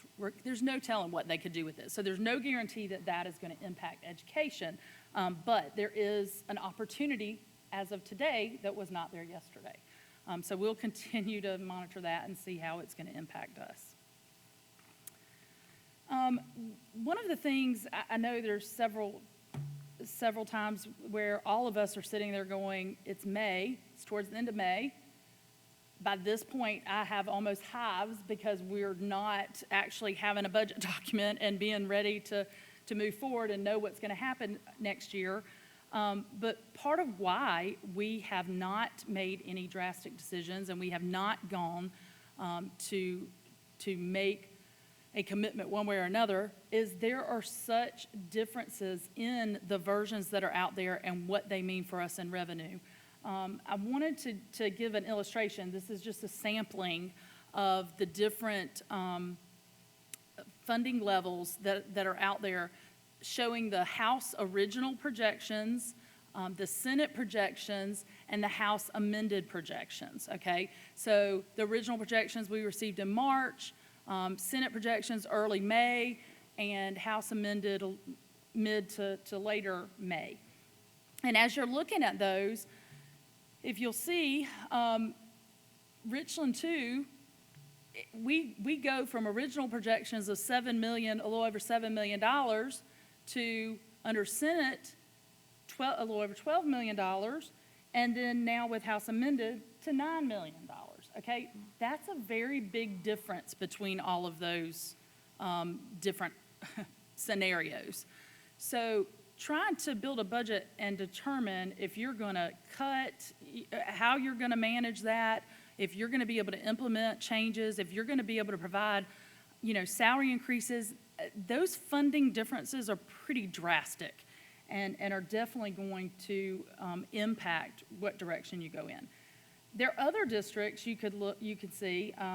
Richland 1, they're right above us as an example. Their shifts between the different funding formulas is not that dramatic. I think the biggest probably gap is a little over 1.7, maybe $1.8 million. So that swing is just not quite as significant.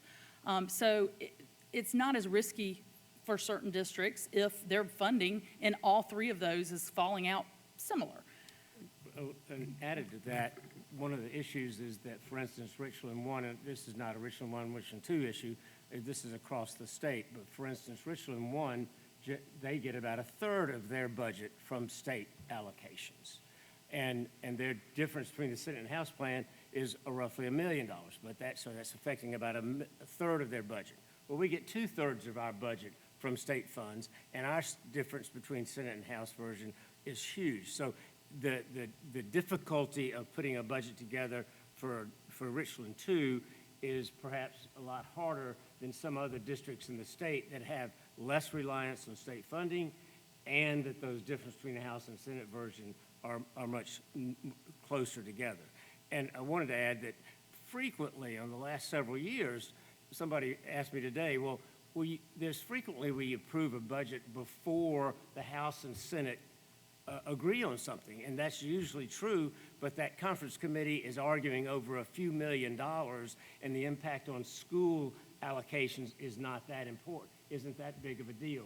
That's what's so different with this year, is that difference in funding mechanism creates this huge difference between the House version and the Senate version, and since we depend on the state for 2/3 of our budget, that makes it so much more difficult for us to put a budget together until we hear something from the state. So thank you. Great point, thank you. As Harry mentioned, in past years, we typically are not looking at those differentials that we are seeing this year. The versions are a lot closer. The other factor is typically we see where the House gives us a budget, we start working with it, and the Senate usually has a little more money to work with, and so they allocate more money. So what you see is progressively, usually, our revenue scenario getting better over this period of time. Well, it's kind of been all over at this point.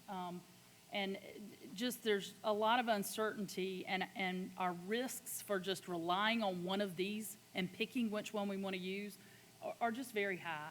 And when you're talking about people, which is the majority of our budget, that you want to make sure you're making good, educated decisions. The other thing that varies greatly still between these, as I mentioned earlier, is the language related to the teacher salary schedule. Between those two, you've got a very significant swing on the House version. Basically, that would cost us around $12 million, where on the Senate version, hundreds of thousands of dollars or less, depending on what they ended up setting that salary at. So that language right there is very important, and that's another very large, significant swing. The other thing we just kind of wanted to remind everyone of and just give you kind of a visual of, as Harry mentioned earlier, roughly 63% of our revenue comes from state sources. So that definitely makes the dynamic of, if you're looking at a two-wage earner household and one of them makes 63% of that income, not knowing what they're going to bring home makes it very challenging to build your budget going forward. Same sort of scenario. Also, roughly 87% of our general fund budget is salary and fringe. And when you factor in contracted services, because we do outsource for custodial, while those are not our employees, they are people. They are people that work in our buildings and work with our staff and are very much like our staff. So you're talking 92% or a little over 90-something% of our expenditures tied up with people. So it just makes it very serious when you start talking about, whether you're going to give increases or not or do cuts. Okay, the first scenario here, and this is basically pulled right out of the documents that you had in board docs, basically walks through the House amended projections, takes the additional revenue that we could expect based on the projections that we've received thus far from the State Department of Education, and goes through, these are basically just the musts. These are not a list of wishes. These are not a list of requests, needs, priorities. These basically are just things like the retirement and health insurance increases that we will have to do. Things that are either mandated, are contractual in nature, or in some way, shape, or form are a prior obligation. So basically, going through this, these dollars, remember that the House amended version still requires us to maintain the local supplement for teacher salary schedule. So the cost to us, if we are to implement that as it is written now, would be around $12 million. That's a significant driver in why this version is definitely not our favorite. Everyone is not a loser with this. There are some districts that really want to build their budget with the House amended because for them it looks better. So it varies from district to district. But basically, I'm not going to go through each one of these because you have seen most of these categories and these numbers in our past presentations. I will note that we have gotten more updated information on some of our contractual services and liability and property insurance, so those numbers are higher. We knew they were going up, but they are higher than we even anticipated. So all of those pieces put together leave us at a deficit of about $13 million if the House amended version was the version that the committee came out with. Basically, looking at that, our cap millage increase is 18.5. So even if we requested and were approved to get the cap increase, that would generate a little over $6 million. So we still would be at a deficit of $7 million. So clearly, we don't want to proceed trying to build a budget with this. This is not, this is definitely not what we hoped the outcome would be. But right now, as it is written, this is how things would look for us. So we wanted to present that so you guys knew where we stand in that one. I think I already mentioned all of these things. Okay, the Senate projections. Basically, the Senate projections do give us additional revenue of roughly $2.5 million additional revenue. And the other component that is different in it is the language is there that does not require us to give or maintain that local teacher salary supplement piece. So you'll see where we had the 12 million on the House version, we do not have that requirement there. We did add in a 2% increase to the teacher salary schedule and all the other salary schedules because we felt like that was more realistic as you're looking at numbers. But even doing that, you're still looking at a 1.8 deficit. Basically, that's the equivalent of 5.6 mils. Neither of these scenarios that we've shown here address certain needs like instructional aid salary schedule, potential staffing for Performing Arts Center, and the additional list of requests that we have compiled and are continuing to look at. But just so you know where we stand with the things we would have to do or that we would typically be looking at doing, that's where the Senate version would lead us. Now, that being said, those are representative of the two versions that are out there right now. The conference committee is already beginning their work. I think today they started at least talking and hearing what BEA had to say.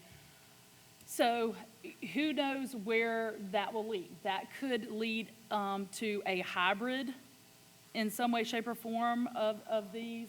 We really don't know. And so that still, we're just sitting here still with a big question mark on the state revenue piece.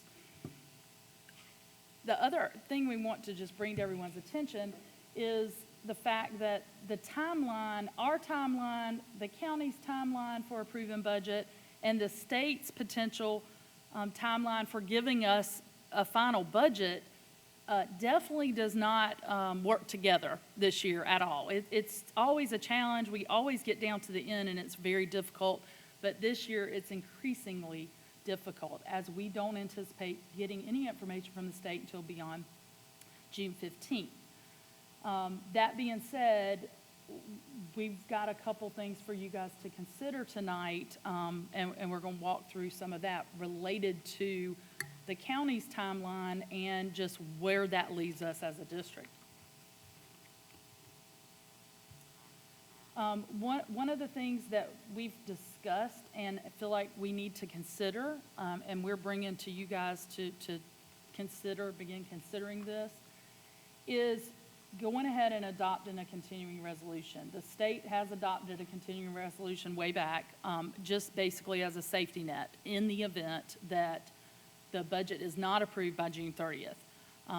Our policy also allows for the district to do that as well. What that does is that puts us in a situation where if we do not get budget information in a time frame that allows us to bring back a budget and have you guys approve that budget prior to June 30th, we can continue operations into the new year.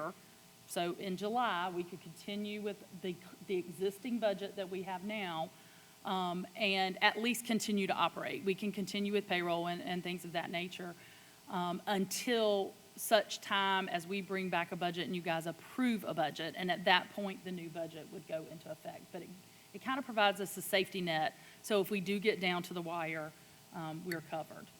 The other issue that we have is taken to county council, and I'll go through this, but Harry may want to share a little bit more on it. Their third reading of budget for the county and for millage agencies is June 7th. So one of the things that we really need to consider is what we would want or expect to request from them. And that is a very difficult decision to make or determine without knowing all the state components. But the expectation is going to be, if we're going to request anything beyond a zero mill, that we would need to bring that to them on June the 7th. Did I? That's correct. We have, the county has a second reading. They have a first reading about a month ago. It's always in title only. There's nothing there. Then they have multiple budget hearings. They have a second reading this Thursday, May 26th, for second reading. They allow a change from second reading to third reading. So even though we will not have made a decision and taken a vote on what to do by May 26th, the second reading, what they'll do is plug in a zero mill increase for us. And then on June the 7th, if we have made a different decision and y'all have voted on that, then they would put that request from us on the June 7th agenda for the third reading.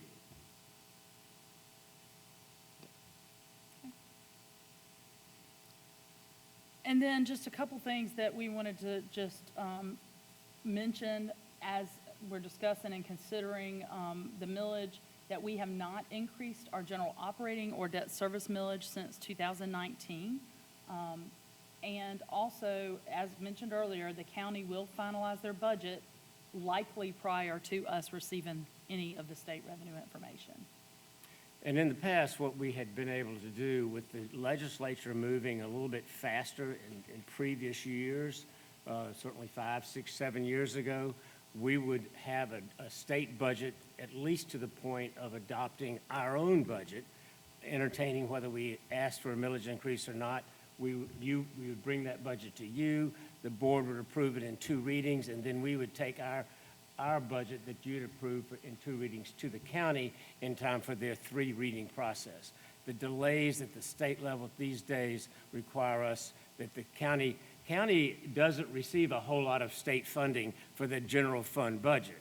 So they don't, and all their millage agencies like the Recreation Commission, the library, and those agencies don't require, they don't get a lot of state funding. They get a few state grants, but they're not dependent on the state revenues like Richland 1 is, and even we are, even to more extent. So the county moves a little bit faster than we can move, and certainly faster than the state. So that's one of the problems this year. It's gotten worse and worse each year. The last several years, we never actually got a final budget to the county, but we knew enough about the budget, knowing what the state was doing between House and Senate, that we were comfortable saying, we do not want to, we will not request a millage increase. And we could do that even before we had a final number from the state. This year, as Shelley so clearly demonstrated, the gaps in funding are so wide and the deficit is so large that we don't feel comfortable saying, oh, we don't want a mill increase. Well, we're recommending, that's y'all's decision, but we don't feel comfortable with that huge gap at this point, saying, oh, well, let's just get the county to go with us with a no mill increase, which we've done in the last several years. So that's why the timing of it has made it much more difficult this year than ever since I've been here in the last 10 years. With that, thank you, Shelley. And that concludes the actual presentation that we have. So, Vice Chair. Ms. Mackey, and then Ms. Agostini. Thank you, Mr. Vice Chair. A couple of questions, or a few questions, and I'll just go through them one by one. At this point, with there being such huge disparities in the Senate and House version, do we need to be talking to our local delegation, or do we need to be talking to conference committee members? Probably both, but certainly conference committee members will be the ones that vote. Okay. And I know that we're talking about either the Senate version or the hybrid version, Senate or House version or hybrid. And there's a very real possibility that the conference committee could get together and meet and do something totally different than Plan A versus Plan B. And to make it clear that right this minute, I think we prefer the Senate version. But Right. if the House version didn't have the language requiring the local match, We need the that flexibility. does change things in terms of the House version being so detrimental to our bottom line. So that flexibility language is important. And of course, it's not that we don't want to give teachers a raise, but it's difficult to give teachers that large of a raise when the state mandates it and then doesn't fund it. And so that's what obviously we would like to give teachers raises, but when it's unfunded and it's that large of an impact on our budget, it makes it more difficult. So if the Senate and House, if the House changes the language on the local match, it puts the House version a little bit better in light of our impact on our budget. We still prefer the Senate version, but again, so that's a real small but major caveat in terms of which one we want or prefer. It's the flexibility language is huge. And that was my third question that I can strike through. I just wanted to be clear that we are not averse to to teacher salary increases or anything of that nature. We are averse to unfunded mandates. If we're being mandated to provide over and above what we're providing as a district with no funding to do so, that's a problem. So thank you for clarifying that. And one thing I would add, because I think it's important for all of us to understand, especially going forward, part of that difference in the revenue source is the House version is using the new funding formula completely.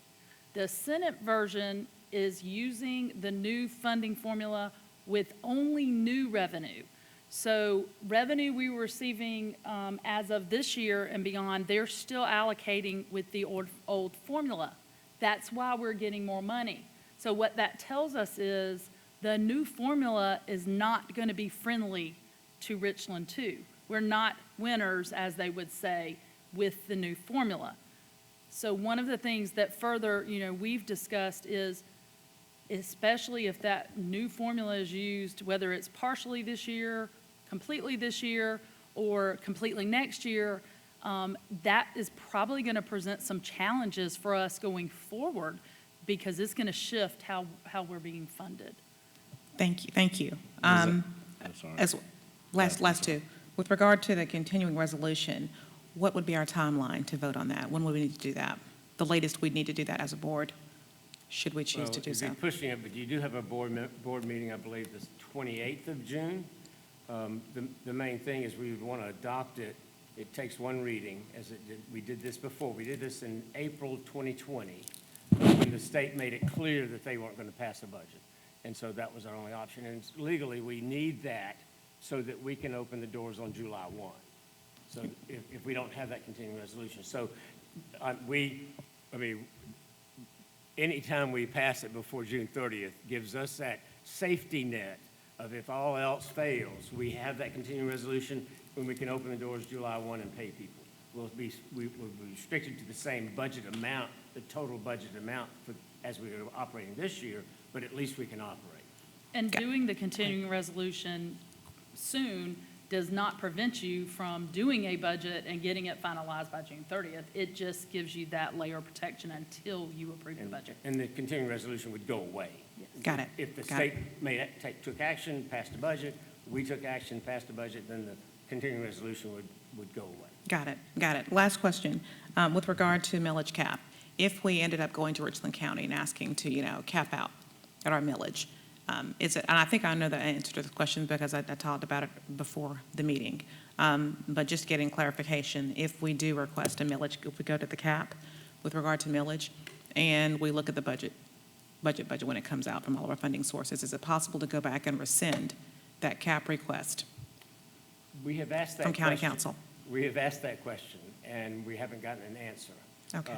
But that would be a consideration. For instance, again, let's say we asked for a millage rate cap on the 7th.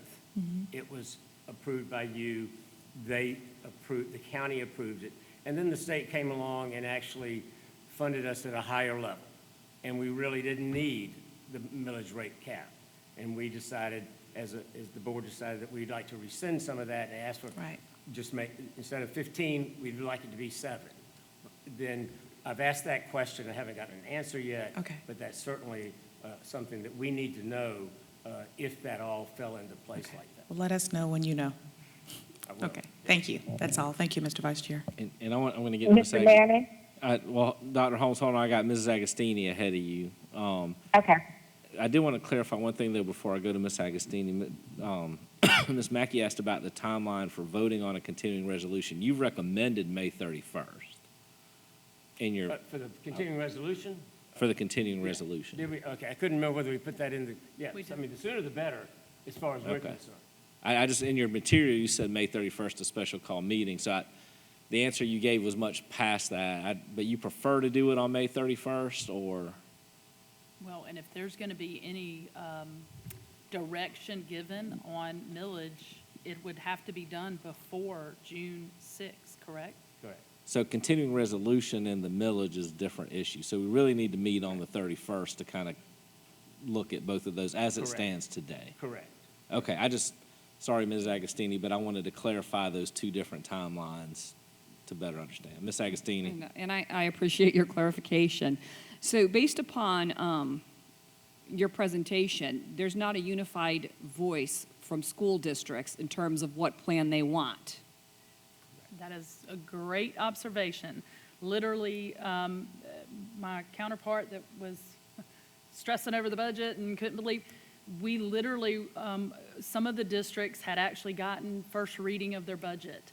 And they stated earlier they were praying that the version that they used passed. Well, another district used a different version, and they're praying that that version passes. So it really, you're exactly right. It truly, there's no consensus throughout the state. All right. And county council, when we go for the millage, the cap, if we were to, that's not a recurring fund. Is that correct? I'm sorry, that's not what? It's not a recurring fund, the That would millage be a cap. millage rate increase, yes, ma'am. That would recur every year. That millage rate would go up, and then that millage rate would be applied until the next year, et cetera. Oh, Yes, ma'am. so it continues on. It would Okay. generate recurring dollars, yes, ma'am. How much money do we have in our fund balance, approximately? It's approximately 78 million. That's right. I brought that with me. That's right. Good memory. Okay, Still good memory. and we seem to have in my opinion, a rather large fund balance every year. Do we have, I'm looking either for, averages we've had the past couple of years, or what do we anticipate this year? Well, the past couple of years is just, because of the pandemic, I've been looking at a lot of different things, looking at the board accounts, et cetera. The last couple of years are very much anomalies, which makes it kind of challenging. Things like, travel was for almost 2 years or a year and a half, we had restrictions on travel. We had less meetings. So a lot of those things, expenditure-wise, were much smaller, and that's where some of those cost savings came in. We've also had challenges with, hiring and filling vacancies, and that's a huge part of that as well. I would anticipate again this year that we could potentially have some of that savings from vacancies we've had during the year. So the key is trying to balance that, knowing that and very much hopeful that one day we are going to have all of those vacancies filled, and have teachers in every classroom. And, if you utilize those savings and budget them in some other capacity and commit them, then when you do get to the point where you're fully staffed, where that finding that balance is the challenge. Does that make sense? And funding a recurring expense with one-time money is not good finance. Now, it's done. I understand, yeah. Yeah, I mean, so it can be done, and in some cases, it has to be done. And so it's certainly there. I will tell you the first question out of every rating agency's mouth when we're going through our rating hearings is, well, did you use any fund balance to balance your operating budget? That's number one question, because it's a signal, it's a red flag if something's amiss. But at the same time, emergencies require emergency measures, and so it certainly is done. We've read some districts proposing to do that. It's not illegal. It's just it is the next year you have dug yourself a hole, and what do you do the next year? Do you dig into fund balance again to offset that recurring expense that you filled in the gap last year with fund balance? And so it's done, and it's a tool, but it is a very difficult one to do. Is that it, Ms. Agostini? Thank you, yes. Yeah, Dr. Holmes? Yes, Dr. Mallory Shelley, thank y'all so much for this report. There were a lot of teachers that have heard that Richland District 2 has this excess money. And I think you just explained how that works, which I'm glad that you did that. As we all want teachers to have raises and all our staff to have raises, but I think it's very important that we had this report tonight because it shows that we are facing a difficult time. I do want to make sure that our district does understand that we went ahead when we had the opportunity to raise teacher salaries, nurse salaries, bus driver salaries before all of this came into fruition. And hopefully we'll be able to do that again and some of this won't pass. But I think it's very important that the public understand that I don't think anybody sitting on this board doesn't want to see people with higher salaries. I know I do. But at the same point, you're right. You cannot balance your budget with the fund balance because then you turn around and put yourself in a predicament when you actually have to use those allocations of money later on. So thank you for this presentation. To all my teachers and those and bus drivers and everybody else who is listening to this, please understand that these are difficult times, and I hope that they will stick in here with us together so we can get through this together. Thank you, Dr. Holmes. Ms. McFadden? Yes, so thank you guys for this information, but I would just like to address a couple of things. On page 6, the teacher salary schedule for this, for the $4,000 per sale, there is conversations that it's not going to be mandated for every sale. So I'm curious, is that $12 million, is that representative for all of our sales? Okay, so since we are already paying above that base salary, I know we had a chart that said that there was a few of them that would still need to get that couple thousand to get to their 4,000. Okay, right. So if we were to factor just those in, that wouldn't necessarily be the $12 million that we needed. That's correct. Okay, so that means that number, we may not need to get that 18.5 cap in order to cover that. Okay, I just want to, because it hasn't been approved, and there is conversations that it's not going to be mandated for $4,000 for each of those. And one of the things that makes us a little nervous is in the amended House version, they have, and this is just Shelley's observation, they have heard over and over again that that language needs to be in there. Senate put it in theirs, but when the House came back with their amended version, they didn't put it in there. So that makes us very nervous. They had the opportunity to change it and didn't. So you see what I'm saying? So is that, okay, so that's only for those districts. We want it to be, basically be only for those districts who are not currently above that $4,000 base salary. That's what our desire is that, we're already over that, so it wouldn't apply to us. So what we want the House to say is that it's only for those districts that are not currently at above that at the 40,000 mark, basically, and every sale that they have to be above 4,000, if they're not already there from the original scale. The language that causes us to go into $12 million is the language that says we must maintain our local match. And that's the trigger. Okay. It's in addition to the $4,000 raise of raising the minimum salary schedule, but the language that triggers us to pay $12 million is that we are required to maintain our local match. That language was taken out of the Senate version. We were hoping and have been told, and this House has been told, that language is difficult to do without funding. And as Shelley said, the House version 2 still kept it in there. So that's the language that maintaining the local match language is the one that causes us to, and again, we wish we could give everybody higher raises, but it's the one that causes us to give raises without any state funding. So when we're talking to the House, the delegations for the committee, we want to make sure that we're asking them to take that out. So that would make our number of 12 million look a lot better for our district. Would that make us look better from the House as opposed to the Senate, or is the Senate still going to be better for us? The Senate's still better for us. Okay. So the second part that I want to talk about is the meal. And to my understanding, and I talked to a couple of council members, if we increase the millage, that's going to increase the taxes of our students or the household of our families. We have, and I sent this email out to board members as well, we have 56% of our students in poverty, which means that their households are not even bringing in $30,000.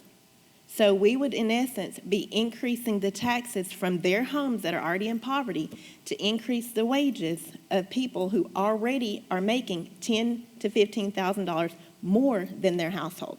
So I will not be approving any millage. And I spoke to someone at County Council, and they said, you're in fact right, that even if we do offer these raises through a mill, they're not really going to be able to get that because their taxes go up, their income went up, but so did their taxes. So from what I heard from County Council is that it's going to balance out anyway. Well, Is that correct, or?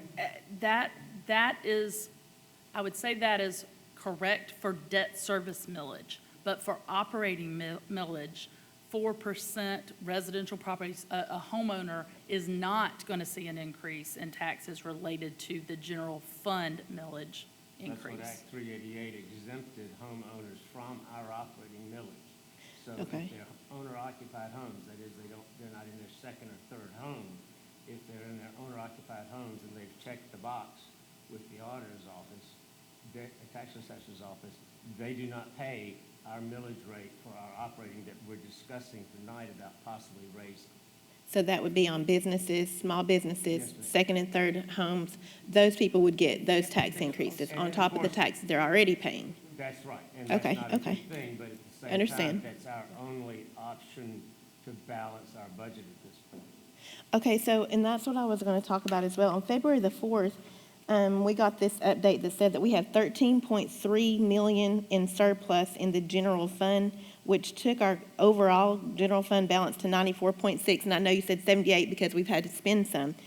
And that amount rolls over into the budget surplus is rolled over into the district's fund balance. So if we had 13.3 million last year, so that was the surplus that was just into the fund balance. Will we have something like that again this year that we can utilize and start pulling from that? I know we want to have 2 to 3 months, I think it said, an average operating cost to get us started. Is there a way that we can utilize some of that to get us started and not have to do a millage? Because that's going to increase taxes on our constituents that live in this county. Very similar to Ms. Agostini's question, yes, that can be done. What you are doing is you're paying for recurring expenses, like an employee's salary, with one-time money. It'd be kind of like if you were going to buy a car, you had $1,000 and you went and bought a car for $1,000, you have a car. If you have $1,000 in the bank and you buy a car that you have to pay $500 a month, and you start paying out of your savings account, you have 2 months' payments, and then you're out of money. And so paying for recurring expenses with one-time money it can be done. and it is a very serious thing, but it's got to be in an emergency. And so that's why we recommend that funding recurring expenses out of the fund balance is pretty much a last resort measure. But we'd only have to worry about that if they approve, if the House comes back and says that we want to keep that $4,000 mandated that we do. Because, I mean, right now, it could be either the House or the Senate. If the House says that we're going to mandate that $4,000, then we're literally still in the hole $7 million. What are we going to do about that if they pass that? Because, I mean, that still leaves us negative. So would we use that 13.3 million to help with that this year? We wouldn't have a lot of options. I mean, we would definitely be probably freezing, potentially freezing hiring. We would have to look at all of our costs, but we would likely have to be balanced. And that's the kind of emergency situation Dr. Miley's referring to. Right. That's where we'll be very, very glad that we have a fund balance that can get us through whatever period of time we would need to do that. All right, Dr. Davis wants to speak, and then Dr. Scott, if you're okay with that. I just want to, again, thank you all for the presentation, as these are awesome and good questions from the board. You'd mentioned, and I think I want to just touch on for those who are listening, and hopefully we all will be able to articulate this if this is indeed the case. So you stated earlier that by going and asking for an increase of the mill to response to a question about how does that impact our general fund the next year, because now we have that as recurring revenue. If we do not ask for an increase in the mill and we have this deficit and we go into the general fund, the next year with this budget could be worse because we don't know if they're going to address the full funding, the new funding formula. We are losers in the new funding formula. So every year we're going to see a depletion or a possible depletion of our fund balance because we failed to generate that new money from asking for a millage increase, which possibly each year we do that, we get further and further behind of trying to get as much as we need to try to make the basic things happen in our school district. And I think it's important because it's been some time since the presentation to remember that there's no fluff in what you stated right now. This is all basic stuff. This is all, you don't have a choice. We have to do this. The expenditures that we've listed here, yes, they so are there's all no mandated. there's no additional programming. We haven't even gotten to FTEs. We haven't talked about anything. We're just talking about the very basic things that we need, and we're looking at a shortfall. So if we do go into the fund balance to cover that, we heard our rating, number one. Number two, we make the emergency decision and it's done, but now we don't have the recurring money. So the next year, we now have to think, well, what are we going to do 24, that'll be 23-24 school year. And now we may be in a bigger hole as a result of that. And that's something that I just want to make sure that collectively we understand that is looking like a likely possibility for our school district. So we have not asked for. I think we made that statement a couple years back that we would not ask for a millage increase. There was one time the sentiment was we would never not ask for a millage increase. Right, yeah. There was one time. So we've kind of gone back and forth since I've been sitting in the chair. We had the sentiment that we're never going to turn down an opportunity to get an increase. Then we changed our minds and we said we're not going to ask for a mill. And so we haven't asked for a millage increase since 2019. Correct. 2019. And now, based off of this only, it looks like this may be our only ability to be able to do some of the basic things that we need to do, the must-need things to get done. Thank you, Mr. Vice Chair. Yes, Dr. Scott. Thank you guys so much for this presentation. It's been a very healthy discussion. I think some of my colleagues shared some of my questions in advance, but a few things that I would like to say is, one is, I don't want the community, our teachers and the public to begin to become scared of what we're discussing. Richland, too, has always been great stewards of the taxpayers' money and has always been able to get us out of the crunch that we may have been in. I started in this district in 2000. It is now 2022. We've never had a financial issue. And every year, you have these same concerns and same comments about the budget. The budget year is a very scary year. I truly understand that. But we've always managed to survive it. So I don't want people to think, okay, what are we going to do? Class sizes are going to increase. We can't fill vacancies. Because it's my understanding, just based on what we received from HR, that we only had just a few vacancies unfilled.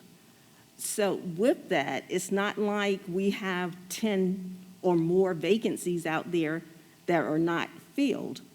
So that shouldn't be a scary thing for us if we look at the information that was shared with us at the end of the year about how many vacancies do we still have to fill. So I don't want people to come fearful of that with FTEs and vacancies. Richland, too, have the money. We're just trying to avoid going into our fund balance, and I get that. But I don't want to send this message out that, oh my God, we're in dire need of this money. If we don't receive it, we're going to lose all of these things, because that's totally not true. Do we want the money? Absolutely. We could use the money. But should we send this message of fear? Absolutely not. Richland, too, has always been a district where the glass is half full. And with that, our fund balance will be able to help us if we get to that point. I don't want to look at 23, 24, because the formula could change next year. They could be something that the Senate and the House is trying for next school year, realize it does not work, and go back to the old formula. So I want to focus on what we have now and the plans, how we plan to move forward. We talked about the fund balance, so I'm going to just move away from that and focus on the glass being half full.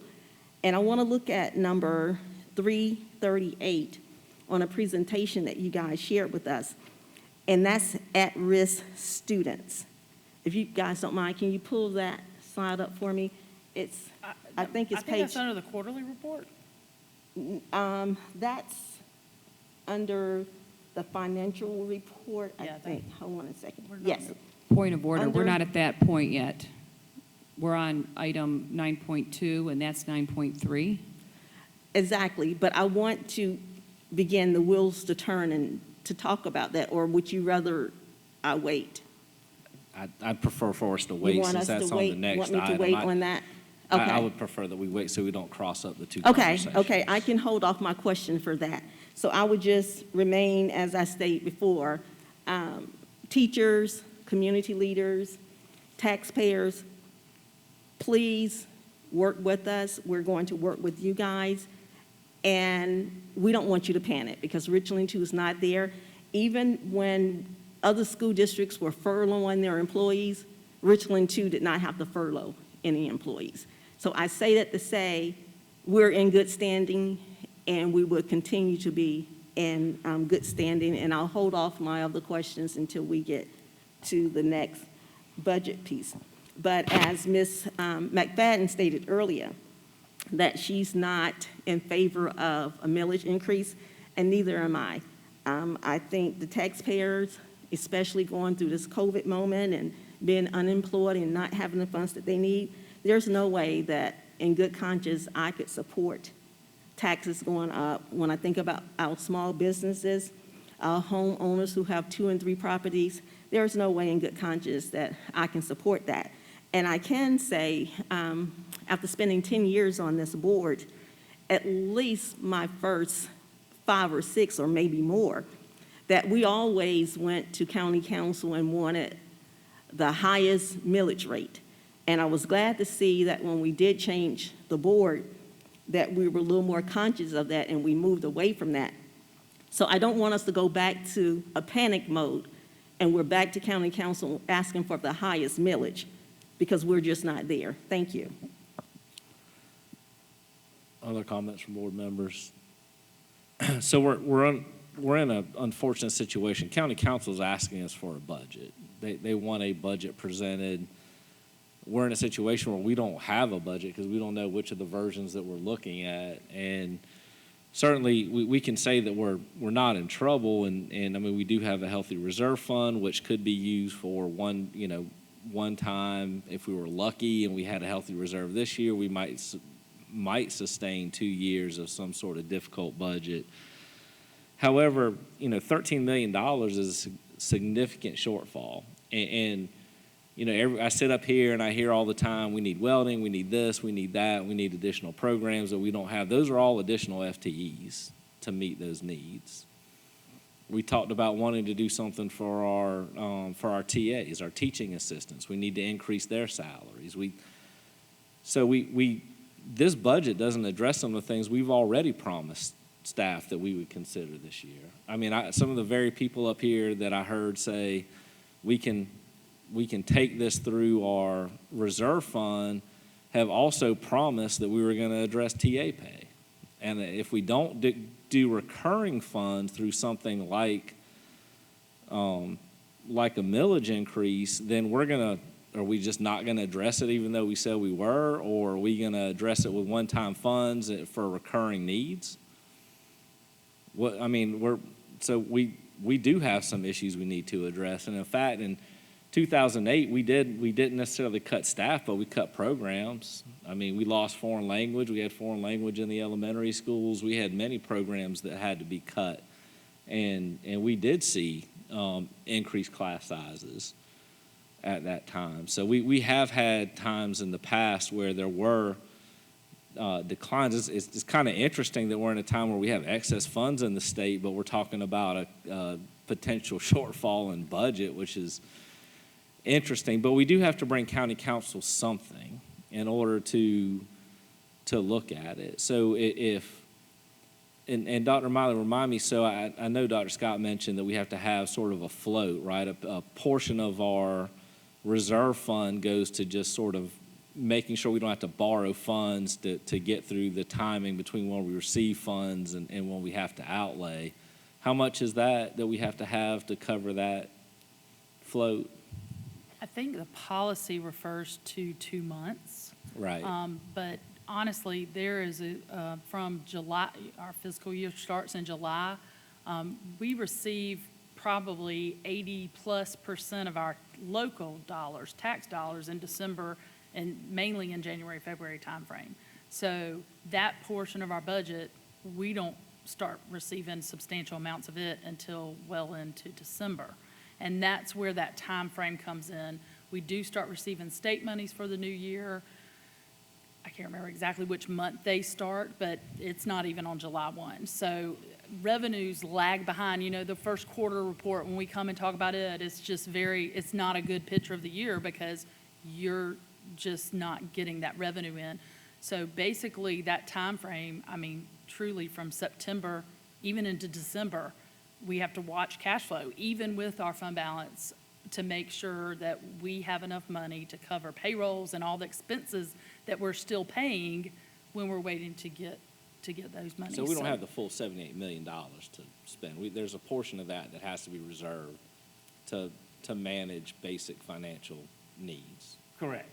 That there is a limit to the amount, if you were using some of the debt service, the fund balance to balance your budget, there's a limitation on, at a point, you're going to be running the risk of not having adequate cash to meet those dry months in which Shelley was talking about. And that there are districts around the state that do that every year. They go out and borrow money. It's called a tax anticipation note. They borrow money and pay it off in January and February. When their property taxes come in, they pay off that note. So that's always been the Richland 2 stance, is not to take a TAN, not to take those notes so that we don't have to borrow and pay the interest on the borrowed dollars.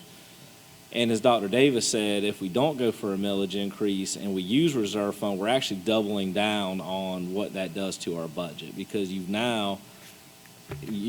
put in the budget recurring costs and you're using one-time money. So the next year you still have that recurring cost, but you also don't have the amount of the reserve fund you used to cover that. So you sort of double down on the issue. Is that correct? Correct. So, Mr. Mr. Manning, are you Manning. saying Oh, I'm that sorry. we don't have enough money to cover till December, but we have, I'm just trying to, if this comes through, say, the Senate budget that we want, if it comes through, we'll be okay. If the Senate version comes through, then that will be less of an impact. I mean, if we want to put rose-colored glasses on and decide that the Senate has enough influence and that's what we're going to get, then I think we're in a better position to cover. But if the House budget comes through the way it stands, then we have a $13.2 or $13.3 million shortfall that we have to figure out how to cover. And So you're saying, basically, if the House comes through, then we're not going to make what we need I'm through saying December? no, that's not what I'm saying. Okay. I'm saying that we don't have the full $78 million to spend. We have to keep a certain amount in reserve fund so that because of the timing of when we receive funds versus payroll and district costs.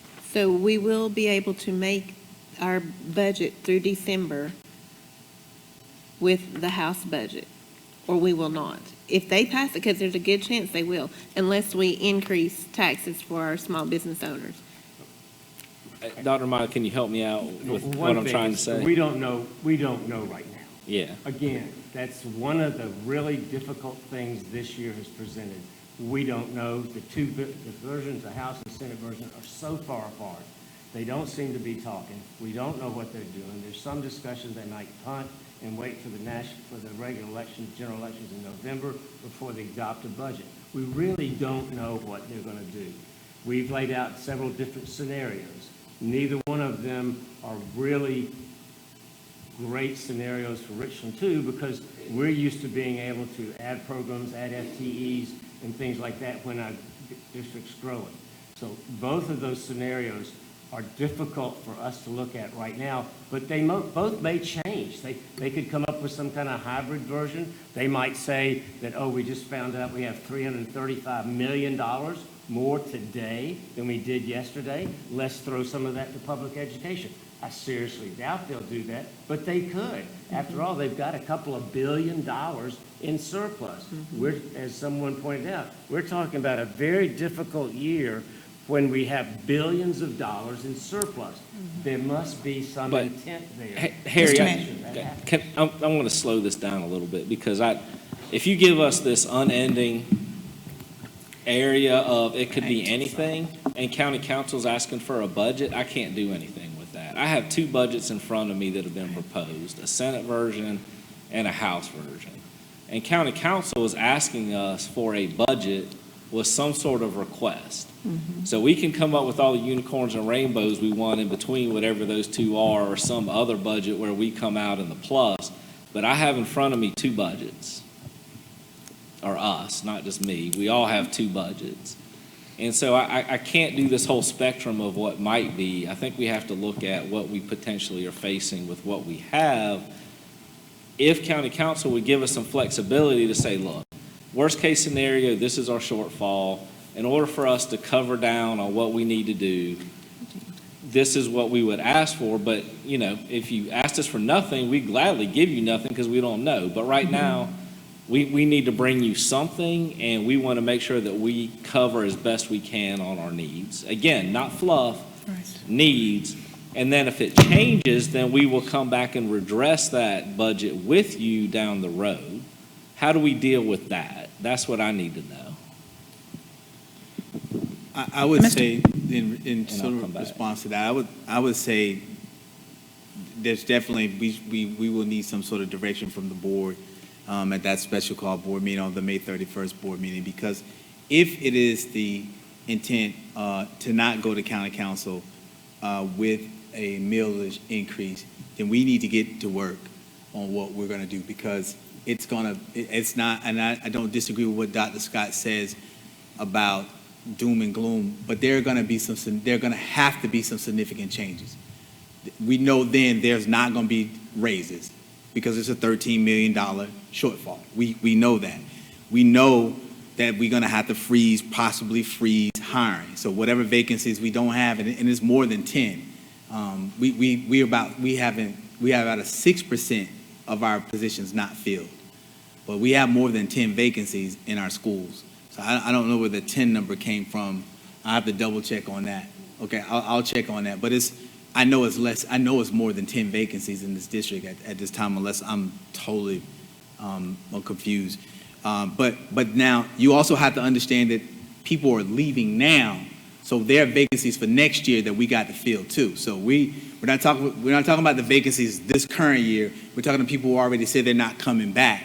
And the last I checked, that's 200 positions that we will need to decide where the cuts would need to come, so that we can start the preparation of making those cuts now, and getting that information to principals now, and wherever else we're going to be making cuts, because a $13 million deficit, and if we decide we're not going to do anything and say, okay, we're good, we're going to take $13 million and we're going to plug that $13 million hole so we can stay good to where we are right now. We just lost $13 million out of the fund balance, and we didn't get the reoccurring money by not going to the asking for the millage increase.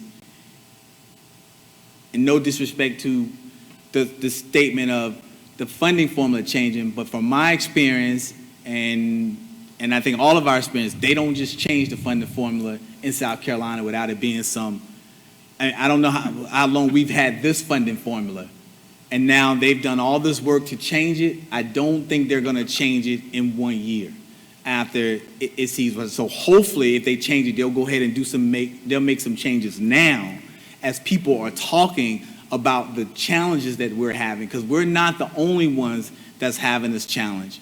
Some districts are at an advantage because they are fiscally autonomous and they don't have to present their budget to the county council and ask for a millage increase. We don't have that advantage like some of the other school districts in the Midlands or around the state who can raise millage on their own. We're dependent upon county council to be able to do that. And I think we have to think about I do believe we have to think about the next 2, 3, 4 years down the line. That's how we try to plan our plan so that we can be prepared for those things that are going to come. Because if we put ourselves in this position, we would have to do those things at that point. If this all shakes out, and we are playing the worst case scenario.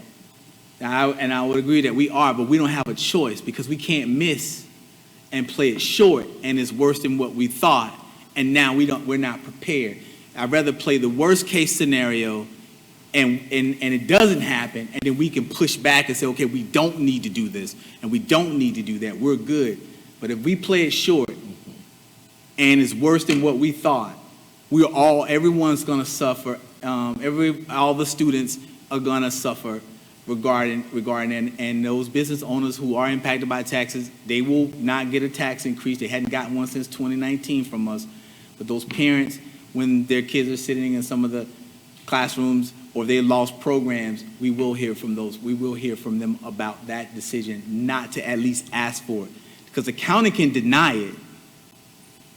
But if we don't ask for it, their response is going to be to us. The possible response is going to be, you didn't ask. So we have to really think about that, because that puts it all on us for failing to ask for what we know or what we see the forecast is in our preparations for that. Because if we fail to ask, they're going to, I would say, if it was me on county and someone came to me, I would say, well, Richland 2 didn't ask. Richland 1 did ask, so they got the millage increase. Richland 2 decided not to ask for it. So that you need to talk to them about that. Hold on, Dr. Holmes. I already have Ms. Mackey And then Dr. Scott. and Dr. Holmes and then Dr. Scott. But I do want to just reiterate, and then Ms. McFadden. But I do want to reiterate something Dr. Davis said. If we go into a shortfall of $13 million, do a $0 mil increase, because these are all recurring costs. So if we take 13 million out of the reserve fund, next year we go into the budget with a $13 million shortfall right off the bat, because those expenditures are already recurring. And then we have 13 million less out of the reserve fund. So now we start, if we're not careful, we start a spiral. And I think I just want to make sure we're all clear on that. The other thing is I want to make sure, because I've heard this a couple times, while the county's millage, when county council passes millage for other entities, it does affect the paycheck of homeowners. Correct. When Richland 2 passes a millage increase, it does not impact the owner-occupied homes. So county council has to realize there's a difference between what they pass for other millage agencies and what they pass for school districts. And they need to make sure they're clear, they understand that, and there's not confusion. One thing I do want to clarify relates to fund balance. There were questions about, making payroll and things. Our policy has basically a minimum maintenance, what we would maintain, and that's 2 months operating. If you take our operating budget, divide it by 12 months, that's $26,250,000. Okay, 2 months of that is $52,500,000. So looking at that, it sounds huge, but when you look at what we have to pay out monthly, $52 million is just 2 months. And when you're talking about going from September, October, November, December, it's more comfortable to be around 3 months. But our minimum we have in our policies 2. So as Mr. Manning said earlier, if you go ahead and budget next year to carve off some of that, then it's gonna get tighter and tighter. So I just want to make sure, because it gets confusing, I want to make sure that made sense. If you divide the whole year out. How much do we need? Well, to comply with the policy, we would need at least 52.5 million. How much meal would we need to ask for in order for us to be okay and be comfortable at that sweet spot for 2 to 3 months? Like, how much meal would we need to ask them get that? I think that you go from a standpoint of attempting not to build a budget using fund balance. If it should be the fallback. And one of the things we've done is try and keep that level. You guys have made good decisions the last few years to utilize those funds after we've gotten them, so that we're keeping a reasonable amount of fund balance. So I feel like we've been fiscally responsible with that, especially these last few years. I just wanted to paint that perspective that 2 months is going to be 52 million right there, and that's our policy. All right, I'm going to take this out. I'm going to call for another 5-minute recess, and then we'll come back, and I have Ms. Mackey, and I have Dr. Holmes, and Dr. Scott, and Ms. McFadden. Okay, so she got your question. All right, so 52 million. Can we come back to that after the 5 minutes, please? So let's go. I'll get you when we go around, okay? Thank you. 5 minutes. All right, is everybody ready to come back? All right, so what I would like to do, because we do need to bring this to a close tonight, so this last round, if we can make this the last round of questions, Ms. Mackey. Thank you, Mr. Manning. I don't want to belabor the point because we still have other agenda items to get to. One of them is that I want to just take the time to thank Dr. Miley and Ms. Williams for sharing with us the hard facts. What did I say? Oh, I'm sorry, Ms. Allen, I'm sorry. Yes, I know your name, Shelley. I want to thank you all for sharing with us the reality of what we have. It's something that we can decide. We want to be better or feel good about it. It is what it is. It's money. Either it's there or it isn't. Secondly, the conference committee, we have wishes and desires, but the conference committee ultimately can do whatever they want to do. They can take it the Senate version, the hybrid, the House version hybrid, or do something totally different. We don't know what they'll do.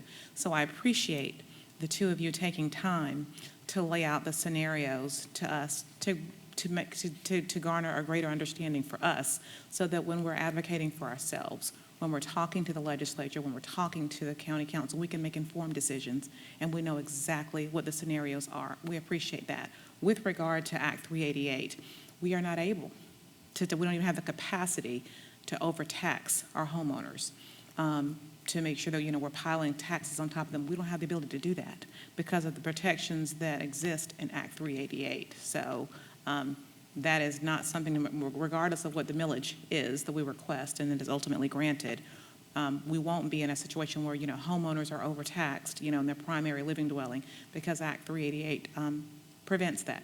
If Act 388 didn't exist, there would be a whole other situation where we'd have revenue. We would have revenue and be able to fund pupil costs, as they're supposed to be funded well under the previous formula. We'll see what goes on from there, but just want to take the time to thank you all for what you're presenting. You're simply trying to inform us so that we can make better decisions as we are advocating for ourselves individually and have those individual conversations that we are as informed as we possibly can be. So thank you for that. All right, thank you, Dr. Holmes. Yes, Mr. Manning. I took the time this week to talk to several of our county council members when these two versions of the bills had come out, and we kind of knew that we would be having issues. And their stance so far, as what they have told me, is that they haven't made any decisions on what we need to do so far as Richland 2's budget. They are open to what we have to say because they know that we potentially may be in a downward slide. So I wanted to make that clear. I talked with them and they said that they're open, they're waiting for our budget to be presented, and that they are no decision has been made because they know what we're facing. Thank you. Thank you. And Dr. Scott, you said you're good? Yes, I am. They Okay. answered my question earlier, so thank you. Ms. McFadden, will you hit your button? Oh, the meal, which would be the best case meal that we should ask for, if we're going to ask for a meal?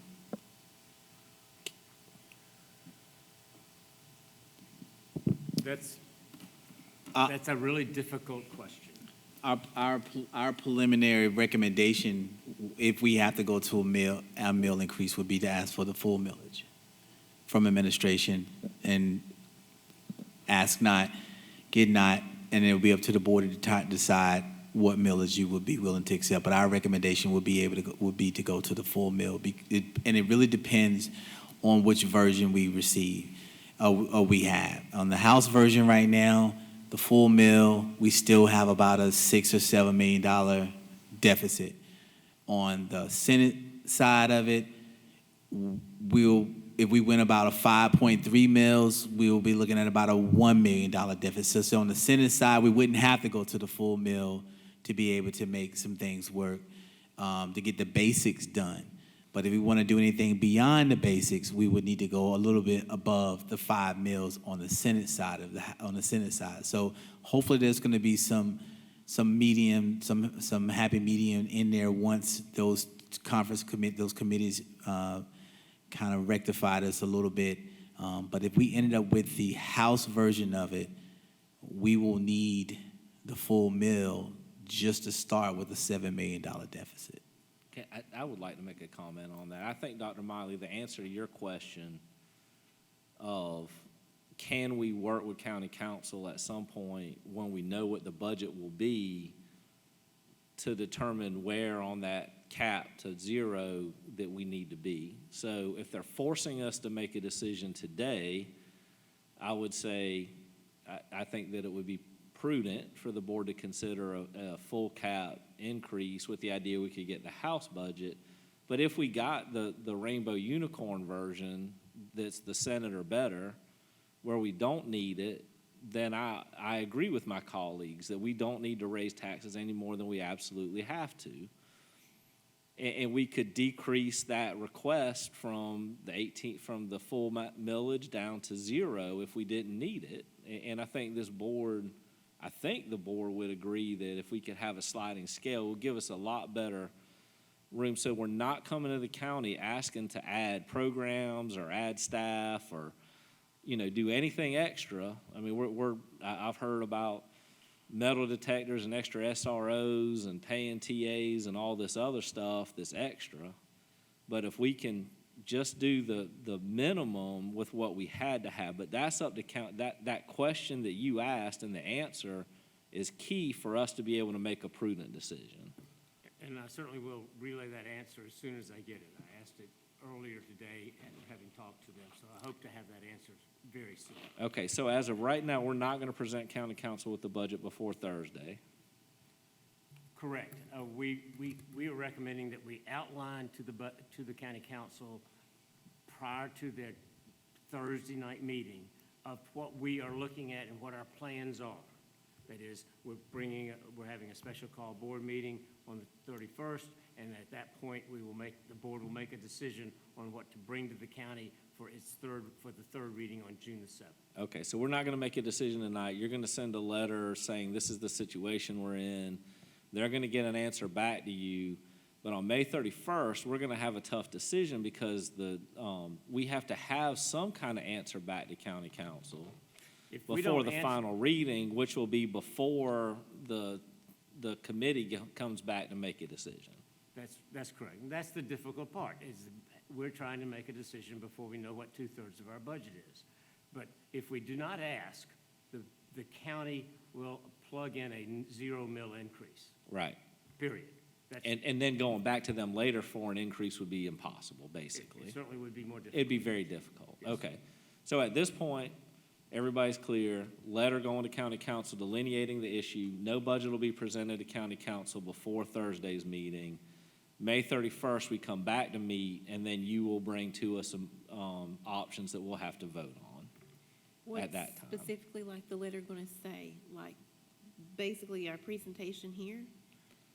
The letter that we're going to send to county council? Yes. It's going to say, we met tonight, we went over our options. We're still facing this difficulty between the House and Senate versions.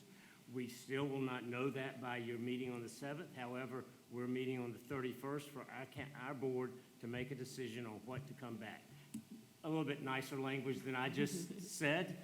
We'll have better writers than me write that. But that's the gist of it, is that the timeline, and explain to them, one of the things that I discussed with the county administrator was to make it clear that some of the county council members may not understand the difference between some of their regular millage agencies, like the library and things like that, and someone like Richland 2, who's dependent on, yes, we're dependent on that millage rate taxes, but we're more dependent on 2/3 of our budget for the state. And that explain to them how difficult it is for us to make a budget request to them when we still don't know what 2/3 of our budget is. And that's the outlining basically what we've discussed tonight, and letting the county council, helping them understand the predicament we're in, and telling them that we'll take action before their third reading.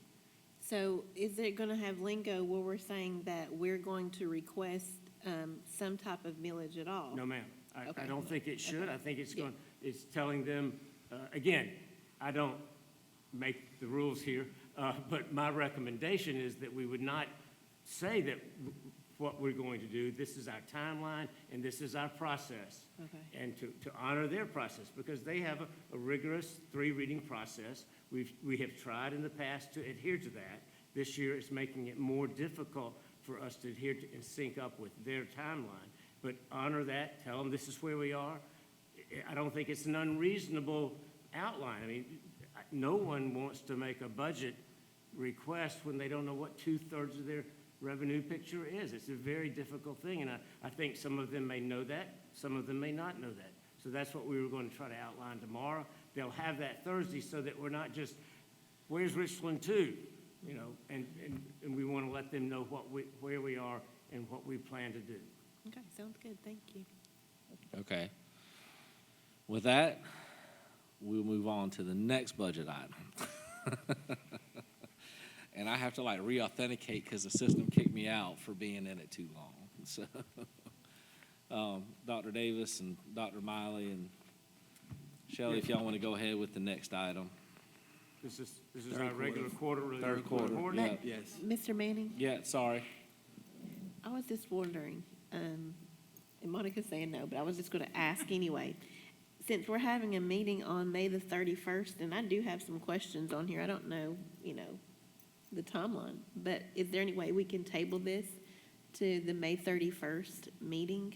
Or is it necessary that we have to go over this tonight?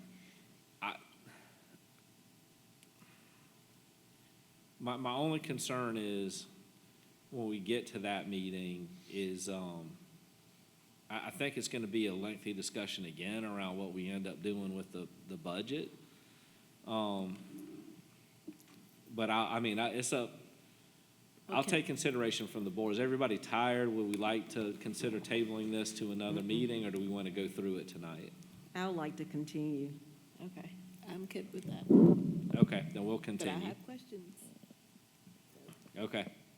If it draws out too long, I'll call it and we can revisit, but for now, We'll be very let's, short with our presentation. okay, thank Yeah, you. both. And Mr. Manning? Yes, if I could Ms. say- Mackey. Yeah, both of the presentations are short that you provided for us, but I just wanted to reiterate too, I know a few questions that I had, I was able to ask beforehand. This is helpful, having our board presentations, but we're always able to ask questions outside of the board meeting as well. If we have questions that we need to get answers, we can always ask questions whenever we have them. I do it often. Thanks. All right, give it your best shot. Thank you. We did try and make the general presentation a little bit shorter tonight, so we could focus on a couple things that had come up at previous meetings and go into a little detail. Again, this presentation was posted today, so it is in addition to the document you received, your normal quarterly report last week. This is supplemental and just gives you some visuals of some of that information. Basically, as we present general fund revenues and expenditures each quarter, we're talking about how we fall in line with past years. What we decided to do was show the 5-year trend analysis of revenues and expenditures, and just so you can see about where we're falling out as a percentage of budget. As you can see, the revenues are falling out around 77% of funds received out of that budgeted revenues, which is in line with the 5-year average of 77.56%. It is slightly lower than the average, and I would note that there are a couple categories in revenues that are state categories that we are, like, basically our allocations that the state has are somewhat lower than what we had originally budgeted. They adjust some of our allocations at 45-day and 135-day based on student counts.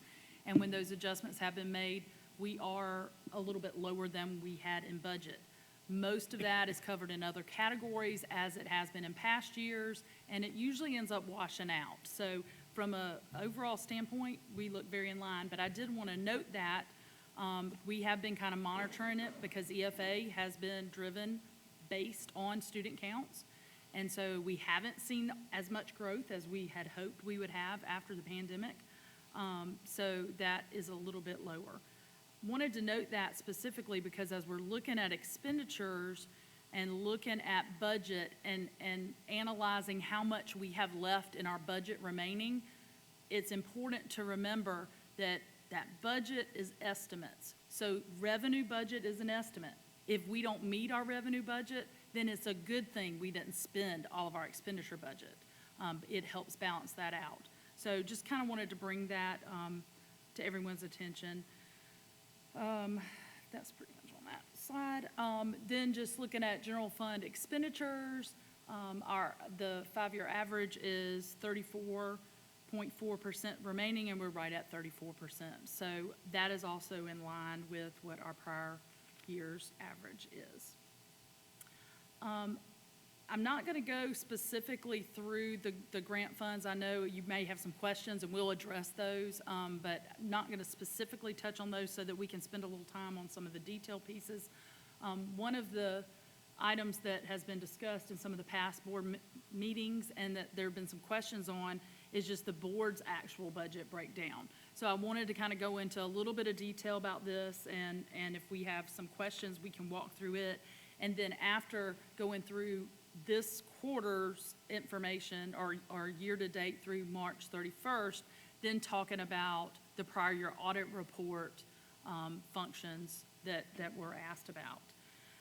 Looking at the board's budget breakdown through March 31st, year-to-date, basically what I did is I went through, this is a picture of where we are at March 31st. You can see there is a remaining balance of $154,000 as of the end of March.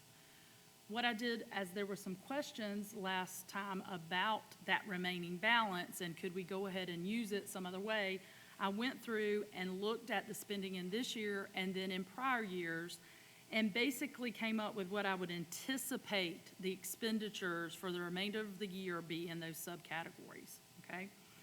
So basically, in looking at the salary and benefits category, we have $176,000 budgeted. I'm expecting that when we spend the rest of this year and pay everything through June 30th, that we're going to be closer to 164. So that does leave a differential of about $12,000. Then looking at the categories below that, where we start with audit services, legal services, travel, organizational dues, and other, and I'll talk about some of those specifically, but in general, trying to extrapolate where we would be at June 30th in those categories based on historical information and based on the current year spending. I would anticipate that expenditures in that category, subcategory, to be around $211,000. So with a budget of $240,000, again, that would leave a remaining balance. So in the big picture of looking at the board's accounts, I would anticipate that if things continued as normal in spending for the rest of the year, that there would probably be about $40,000 to $50,000 remaining of your budget, okay? Again, that's just me trying to get a best case, estimate of the remainder of the year, because when you're looking at that remaining amount, you've got to factor in what you're going to spend between March 31st and the end of June. Specifically, the question I know has been asked about audit services, and it came up earlier tonight as y'all voted on the audit firm.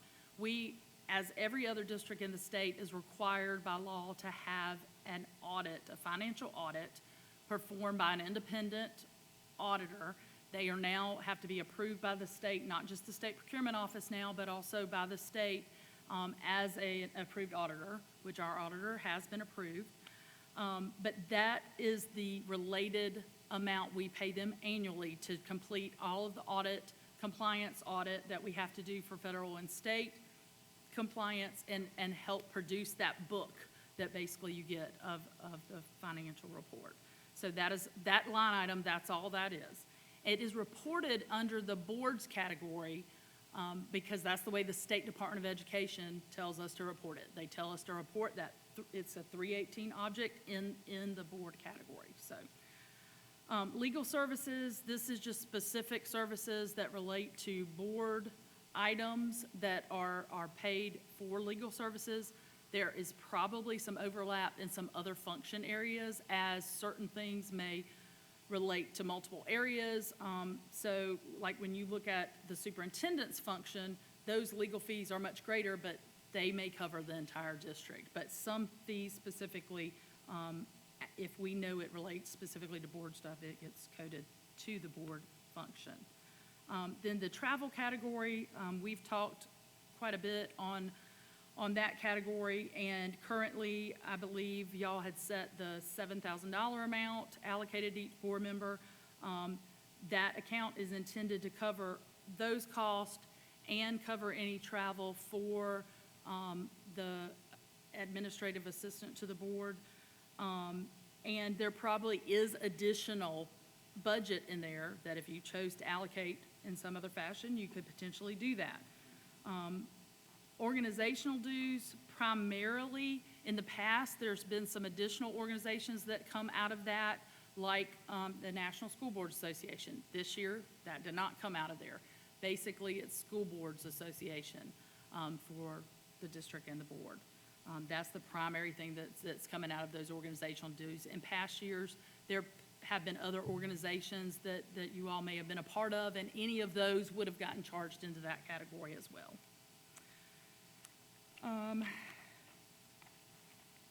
The other category is going to cover food for board meetings, Yeah, cell phones, I think we've gone over probably some of those different categories before, but basically anything that doesn't fall specifically into one of these other categories is going to be included in that other category. Professional services, consulting, potentially could be in that category as well. Shelley, I hate to interrupt, No, but you're good. when you say cell phones, you're going to have to clarify, because board members aren't, our cell phones are not paid for by the district. Oh, the iPads. It's those- probably the iPads. Okay, the That's iPad yeah, I'm cellular sorry. service. All I see is the cell service amount. I didn't That's go fine. looking at the bill. I just know the public's going to listen and think that we're Sorry, getting I'm our sorry. cell phones Cell paid services. for. Okay, cell services for the iPads. Thank you for clarifying. I just saw the cell company, so. So that's just kind of a general overview. Any specific questions on that? We're going to go into some detail about the audit report and what was reported last year for the board. Mr. Ms. Agostini? I just want to go back to the travel. You said something of interest to me when you're talking about, so we have $49,000, but the other 14 are, you said, for our administrative assistant to travel? No, the travel for the administrative assistant comes out of that. So, and that is not all for that. There is additional funds in that category. I look back, there were several years back, I think, there was additional travel done, and I'm not sure if it got put there before the actual 7,000 was allocated, but if you guys chose to allocate that, you could certainly do that. So, no, she's not using $14,000 for travel. But there is additional allocation in there, and that has been the budget for several years. I did look back. Okay, thank you. Ms. So McFadden? I do have a couple of questions. So with the travel being 63,000, and we're only allotted 49, what happens to the rest of that money? Like, why do we have a budget amount of 63,000 when we're only allotted 49? I mean, You could choose to allot more than that if you would like to. so are you But- saying But that? that budget doesn't change. We don't go and change it every year. It has been that way for several years. So when they changed it to 7,000 per board member, this number just stayed the same. So could a board member who needed that fund go into that 63,000 surplus and get what they needed? By board policy. I think it's outlined in board policy how that would happen. So, I mean, but we have the $63,000 and we have board members who have overspent. Can they use some of that money? Because that is a travel line item The board to can cover it. absolutely determine how they want to allocate I that. think that's spelled out in board policy for them to be able to do that. Would it require a board vote? I've addressed that, I think, in an email to you all explaining how and what can be done to allow those board members who have exceeded their allocated $7,000 to be able to take additional travel. In an email that was sent out, I can't remember if it was last week, explaining that the line item, because there was a false narrative printed that the board had exceeded its travel. The board has $63,000 to travel. Each board member has $7,000 to travel, which is a total of $49,000. If that board member goes beyond their $7,000, that board member then can borrow any remaining money from a board member who has not used their full $7,000, as long as that doesn't take us past 63. And so that was done and that was granted. That's the first I've heard of that because at the last time we had this discussion, it was that we would have to vote in order to get money for someone. So I just want to be clear that now you're saying that the 63,000, we actually can go in there and get extra funds. So there's really not a need to have a $7,000 budget for individuals if they can go ahead and just get up to that line item. The $7,000 was agreed upon by a previous board, that was going to be the allocated amount. We still allocated $63,000 in there for miscellaneous. There's all types of things that can happen as a result of that. You could be trapped. You could be trapped somewhere. I've traveled and flights have been canceled. You might need an additional hotel stay. You might have to get a new airline ticket. And so we put a cushion in there for those types of unforeseen events, in addition to your board assistant may go to a NAOP conference, and then that will come from that as well. What the letter stated was the clarification between the $49,000 and what the $63,000 was for.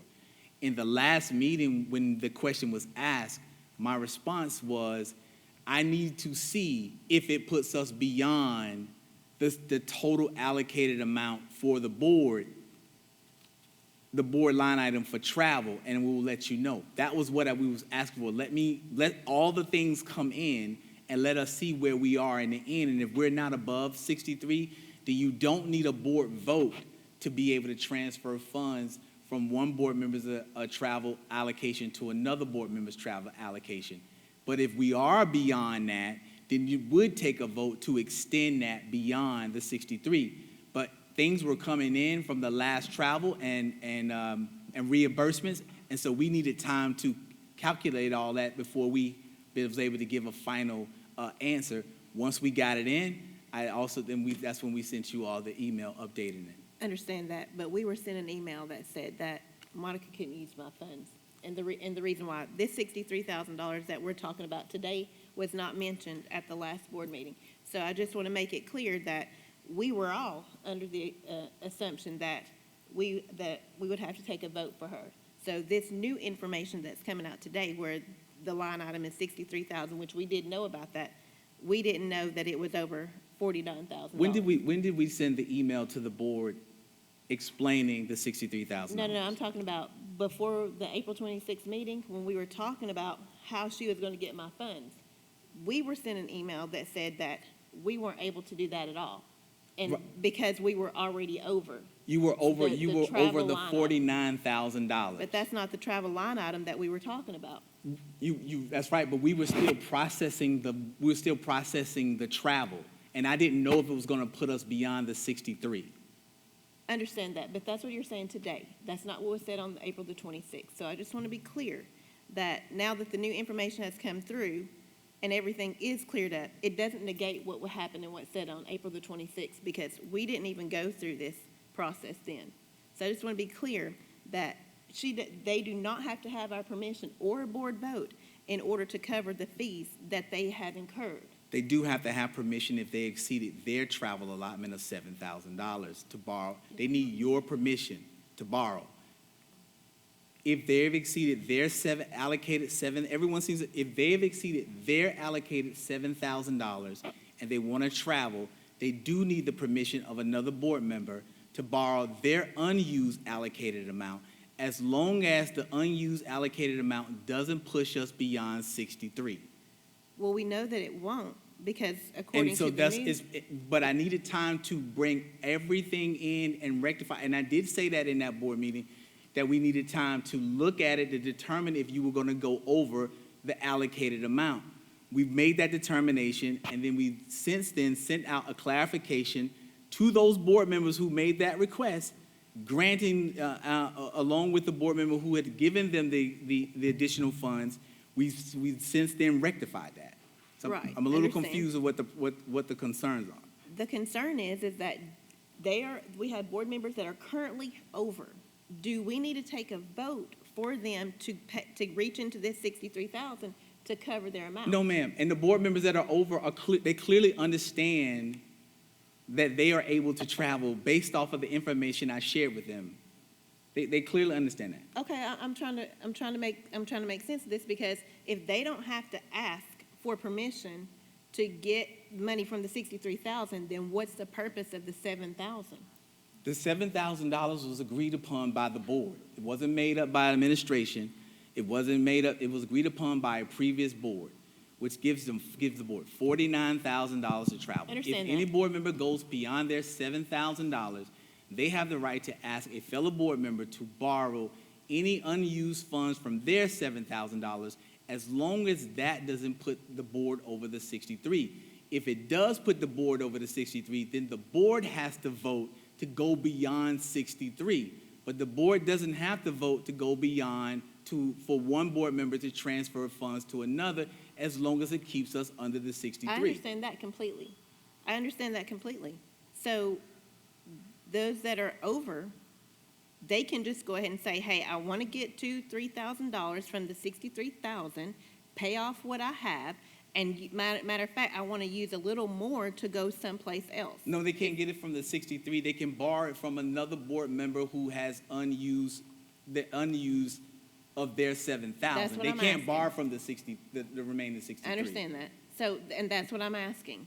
So, how are they, okay, if we're all out of money from the 45,000, if we're all out of money, then what's the purpose of this other 63? If they can't use it, it is our travel line item. If we have that money in there and they need it, why can't they use it? The purpose of the 63 was the additional funds is for miscellaneous expenses and unforeseen expenses.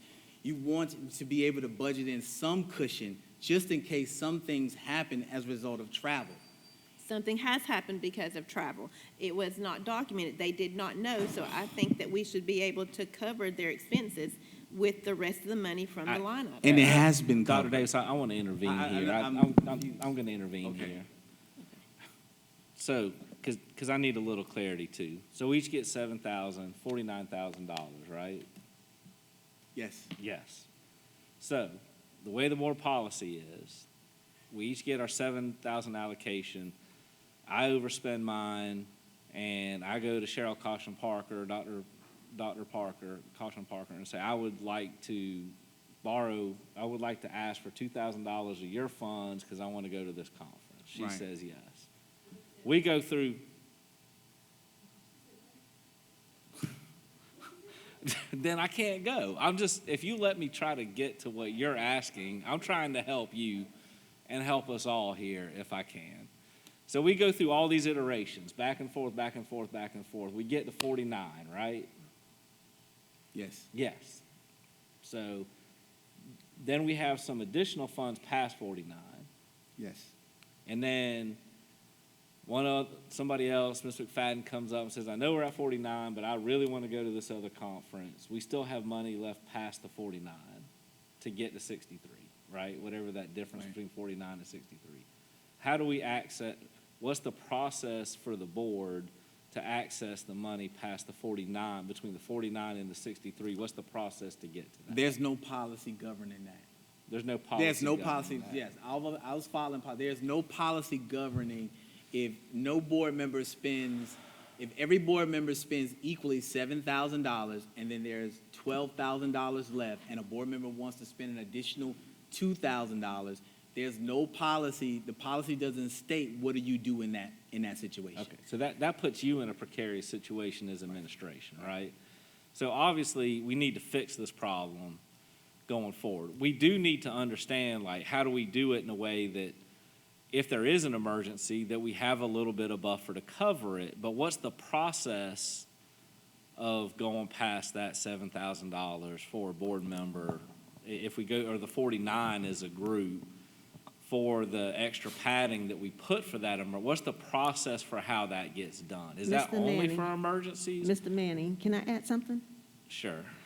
Maybe if we consider what we have done in the past and just have a line item of an amount, let's just say 70,000, and that money just remains there and there's no line item tied to each board member, we just have a general pot instead of allowing a certain amount per board member, because for the first 6 or 7 years I was on the board along with you, we never had that. That came about, well, I'll take that back. I think it came about 4 years ago where we allotted the amount. Well, when Craig Plank was on the board. So Right. that's been, what, about 6 years, 4 But- years? and- So maybe if we consider that, but can we have that conversation maybe later so we can move on, because the hour is getting. I do think we need to have that conversation later, because I'm opposed to an open budget, because we've had years in the past where board members have spent $12,000, $13,000, and then there were others of us who just didn't travel much at all. But then what if we all decide we want to have a $12,000 year? Who is it? Whoever, free for all, whoever gets there first? And you would probably also need to amend the board policy because. And we would the have to policy change the does board refer policy. to the fact that Yeah. you So determine a I don't want to specific- go back to a free-for-all. Whoever spends the money first gets the prize, and whoever doesn't ends up on the short end because they Right. didn't I don't think think about we it in ever front did of that. time. We never had issues. At that time, we had board members who chose not to partake in a lot of the travels, where this board has been a little more active than previous boards. Right, but that's the problem, though, is Right. that because we have a more active board, so if we just have it open and you have years where you have boards that want to do more for education and travel, then you're in a precarious situation because then you have somebody who's like, well, I've gone to all these anyways, another conversation for another day. I'm not a big fan of that way, but we probably do need to move on from this topic. So it's obviously an issue that we need to address so that we don't put administration in a precarious situation of having funds that there's no clear understanding of how we get to it. Obviously needs some direction. Okay. Ms. McFadden, did you have other questions on these topics? I'm finished for the night. Thank you very much. Thank you. All right. Okay, looking at basically the same area, Board of Education function, it is reported on the audit report by object level, which is required by the State Department. So these categories are a little different than what you see in your board reports. But the question had come up about the board's category from the 2021 fiscal year audit report, and the fact that there was $255,000 remaining in the board's category. So one of the things that skews this category in this year is when we did an allocation and the board approved to pay bonuses and supplies, I think in one of the first years, there was additional supply allocation. We allocated those funds. There was an estimated amount that was determined that would be used for what you voted to allocate and amend the budget, okay? By the time we go to pay out the funds for the bonuses, let's say there's so many less people on staff than what we estimated, there was funds, small amounts, well, small relative to the whole, of funds remaining in the salary category and in the supplies category, okay? So we tracked that separately and did not want it to be out in another function. It did not need to be out at a school or out in one of the other categories because it was specifically allocated by the board out of fund balance. So at the end of the year, we chose to put that salary piece and supply piece in the board category so as to not allow anybody to use it as discretionary funds, okay?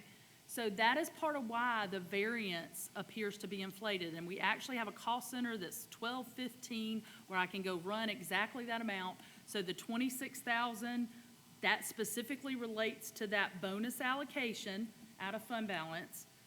And when I run 1215, that's what's remaining.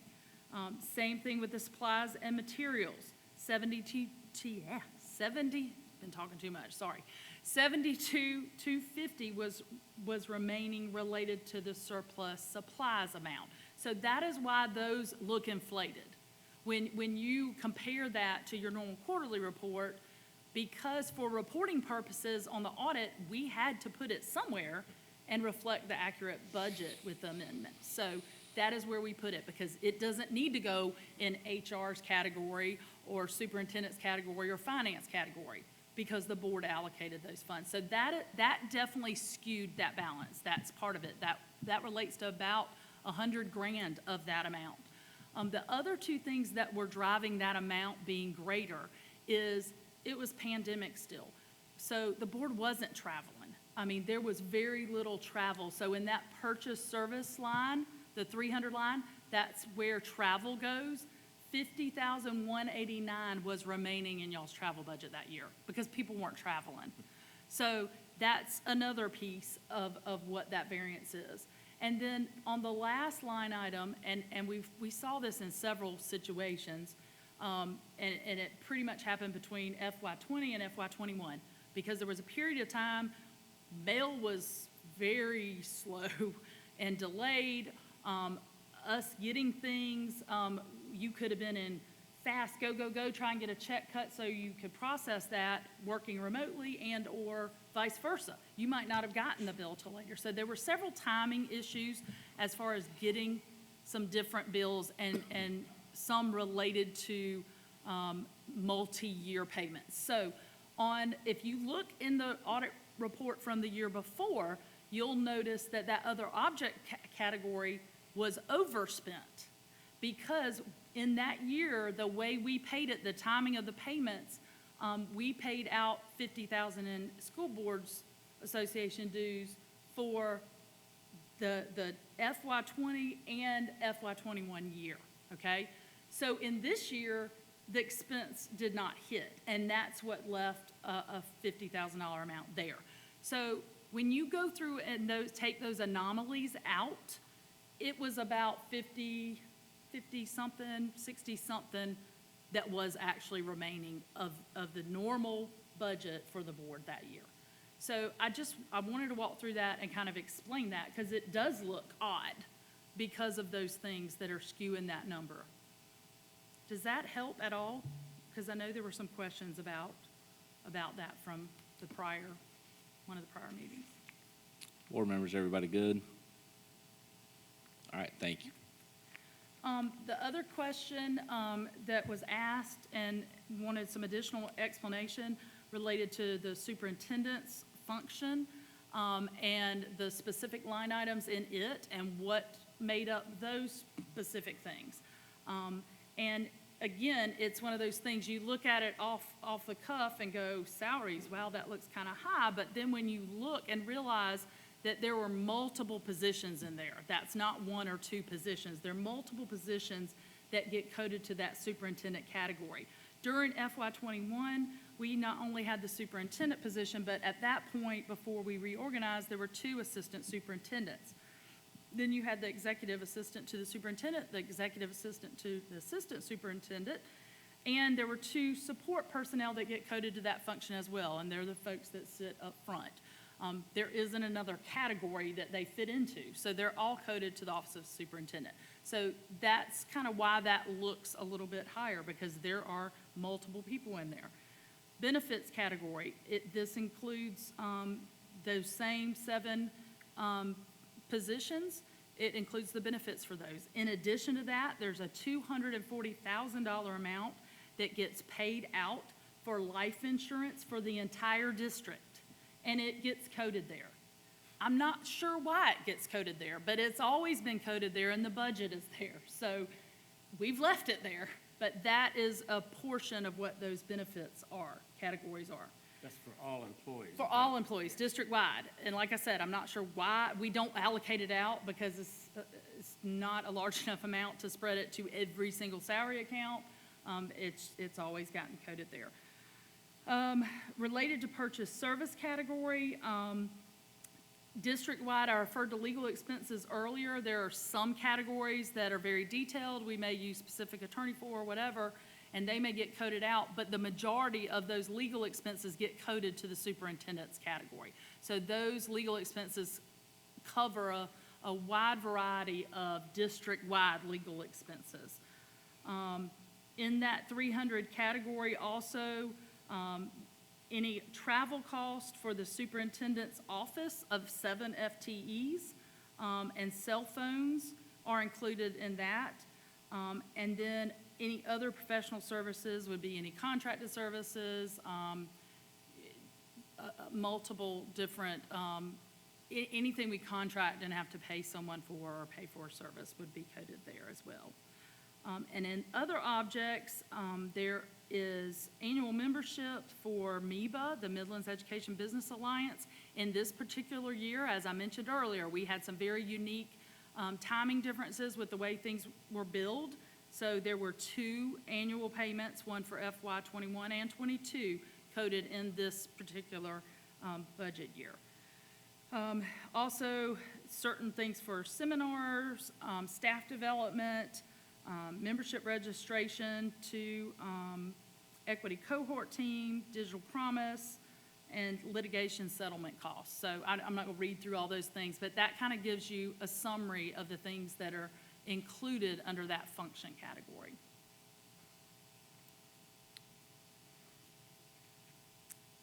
And that concludes our report tonight, unless there's some specific questions. All right, board members, questions, comments? Dr. Scott? Mr. Vice Chair, yes. I'm sorry, that you didn't go through all of the line items, and I had a concern about, not a concern, that's not the right word, a question first. Number 338, the at-risk students. Okay? Can you tell me, now it shows, what, a little over $1 million? Am I reading that correctly, that we still have? Yes. And what exactly is the at-risk fund, student funds used for? And Dr. Davis, you could answer if they This- can't. I believe this is one that we have actually sent some information out about before. The majority of these at-risk funds relate to salary and benefits. Specifically, they cover positions for RTI assistants. I think this was in a board brief maybe with a couple things, but RTI assistants and parent educators that serve the elementary schools and that serve, let me make sure I say this correctly, parent educators that serve elementary schools, child development program, and 2 middle schools. Also interpreter of an ESOL position, data analyst, and Blythewood Academy position. Okay, so my question is, we may not really have $1 million left in that count, or do we still have that? And can it be allocated in other areas? No, you're No, correct. you This can't. is, this reflects the expenditures through March 31st. And we'll still have several months. Okay. And depending on when the contract days end, some of those months, like certified people get a check into July. Okay. So That's- it could be 4 months. So there'll be additional salaries coming out of that. So Okay, there is that's what not I $1 want. million left at the end of Okay, the year. that's my question. Okay. So I'll direct this to Dr. Davis then.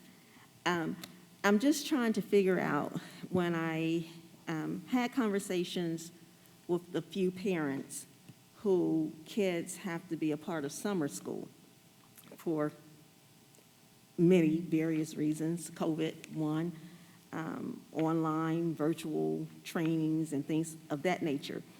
I am just wondering, and this is directed to you, Dr. Davis, is there any way that we can actually find out how many seniors, only seniors, are registered or will need to attend summer school? Because just in my research and conversations with some parents who are actually struggling, $400, $300 and $400 is what it costs to take a class. Most of the time, when we're talking about seniors, they're normally a half a credit or a credit short. So we're going to say for a senior, they are going to pay either $300 or $400. What I would like to propose, and would like for you guys to go back and look at, how many seniors do we have that will be graduating, or trying to graduate this summer? And with that, at $400, let's just say that we have 25 seniors, and all 25 need 2 classes. Most of the time, that's not the case. They only need probably a half credit or 1 credit.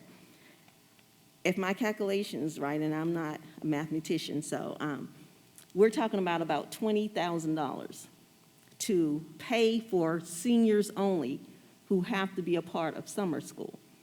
I would like to see, when we're looking at our fund budget and some of the other categories where we do have, I don't want to say extra money, but we do have a cushion of monies that we have not used. I would like to see how we can go and be like Oprah, you know, you get a free credit this time, you get a free credit, you get a free credit, you get a free credit, and pay only for our seniors who are graduating this summer, to help those parents who have dealt with a loss of a job during COVID or other things that may have taken care of. And I think when I think about, I'll use South Carolina State University as an example. Their new president, Alex Conyers, he is student-centered, friendly, just whatever. And there were seniors that could not afford to pay to graduate. They took on that responsibility with a promise from the students stating that they will eventually, once they graduate and get employment, donate back to the school. Now, we're not asking our high school students to do that because we're not sure what they plan to do after high school, whether it's military, college, or go straight into the work world. But I would like for us to be very generous to our seniors this year, only because of what they dealt with for the past 2 years. I'm not a virtual learner, so I know I probably will have failed. I need that face-to-face instruction, period. So how can we be generous to those parents this one time for those seniors who have to be a part of summer school, and we cover the cost?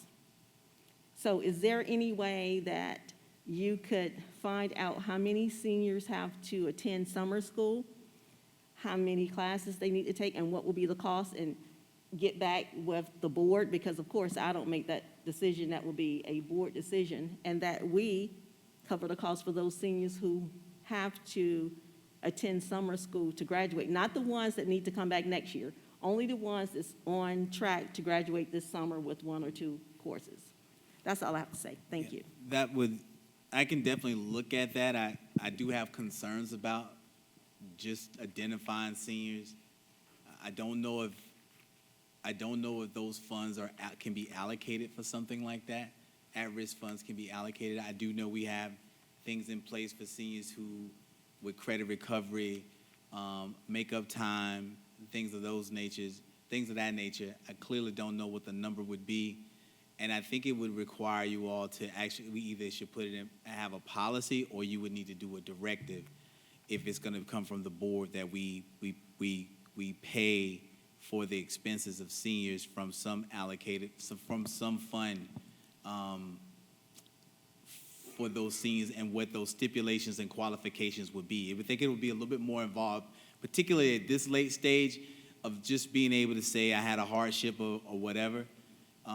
So we would definitely need some, so that we are fair to all students, and it's not based off of that. I can find out and get an idea. Of course, anything we can do to get our seniors to graduate. I know the high school principals have been working diligently to get those students to cross the stage.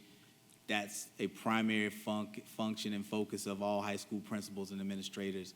There will be some students who, unfortunately, have to go to summer school. Right. Many of the summer school issues aren't necessarily a result of their senior year, but could have been their junior and Right, sophomore year, because they absolutely. haven't had enough credits. I would say that senior class last year, those senior classes that are actually graduating through COVID, probably had more of a challenge. The seniors this year have been in school face-to-face the entire school year. Right, I understand that, but they've still been home for almost 2 years, some of them, and they've encountered, as well as their parents, many, many challenges. And I understand that we have to be fair to all students, but all students are not in this pocket that we're referring to. And I'm glad that you said that, because I read an article just today, and it said that a teacher said, well, I treat all my students the same. And the response to that is, well, you're an ineffective teacher.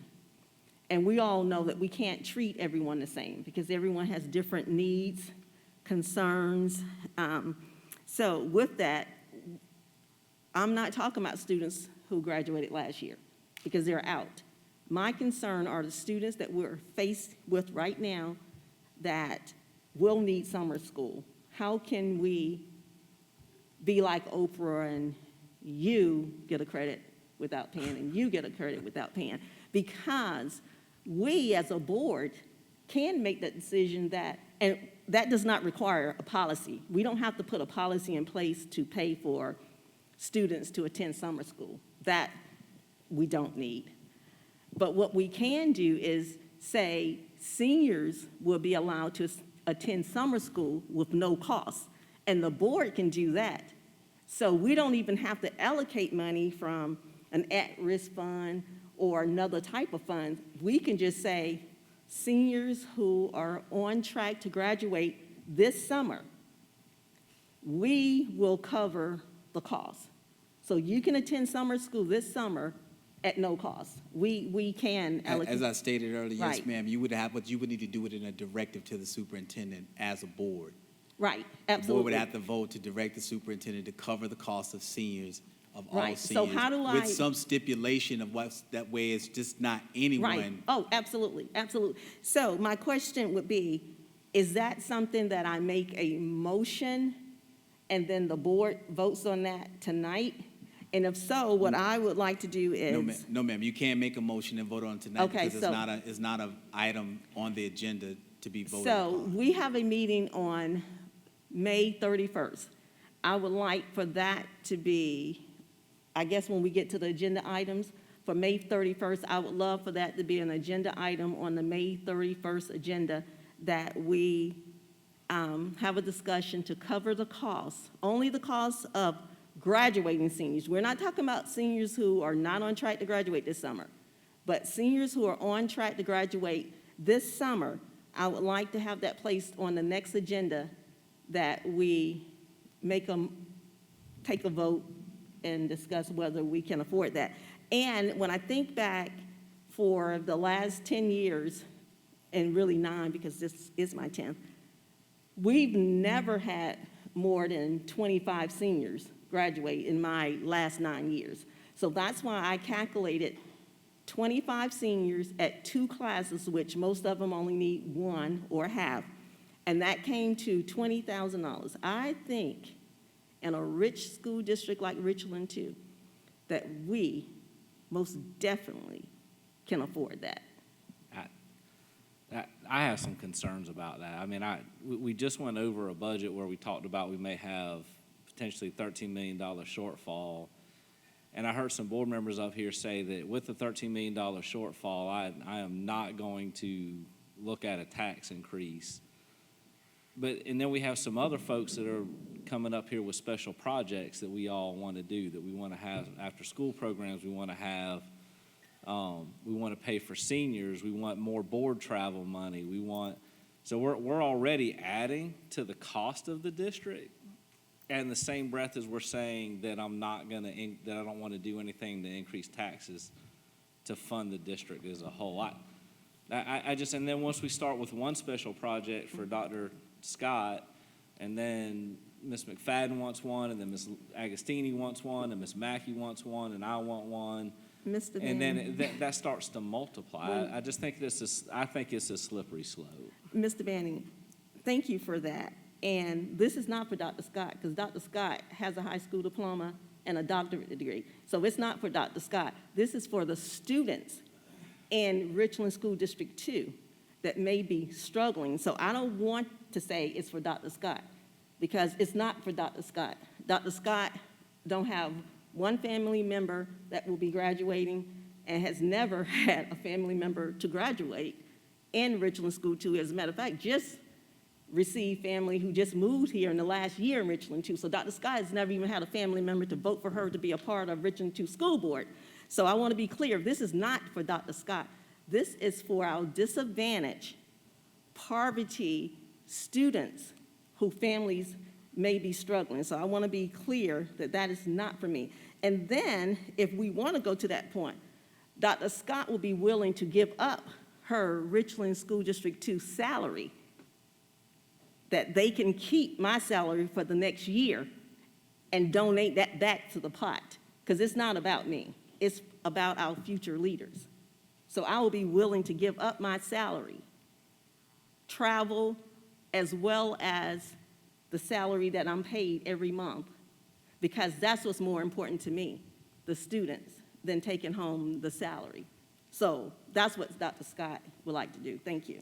Mr. Manning? Mr. Thank you. Vice- Let me get Ms. Agostini, and then I'll get you Ms. McFadden. And I appreciate Dr. Scott, with her offer and suggestion. I'm not sure, how I feel about the idea, but I do not think that, well, here's the point. What she's offering would be going on this budget year, where we tend to have excess funds. So if it were $20,000, I would take it under consideration.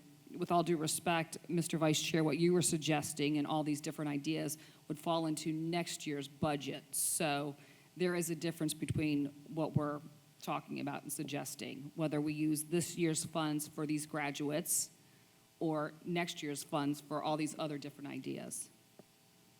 Thank you, Ms. McFadden. I actually, Yeah, we can't hear a mic for some reason. Speak real loud into it one more time. I actually like the idea.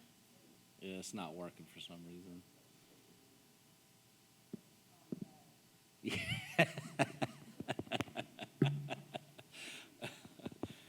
That was good. For the crowd, we weren't laughing at Miss McFadden. Mrs. Agostini said it went to bed. Am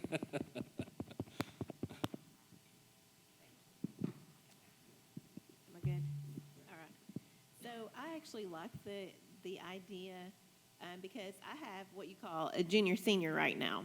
My son wouldn't necessarily be a senior this year, but, he was one of those kids that, when I would go to work, he would turn it on and click through. I mean, it's not a great thing for a board member to say, but that's the truth. That's the reality that we're living in. And my son has missed his sophomore and junior year, and he has come back his senior year and done excellent.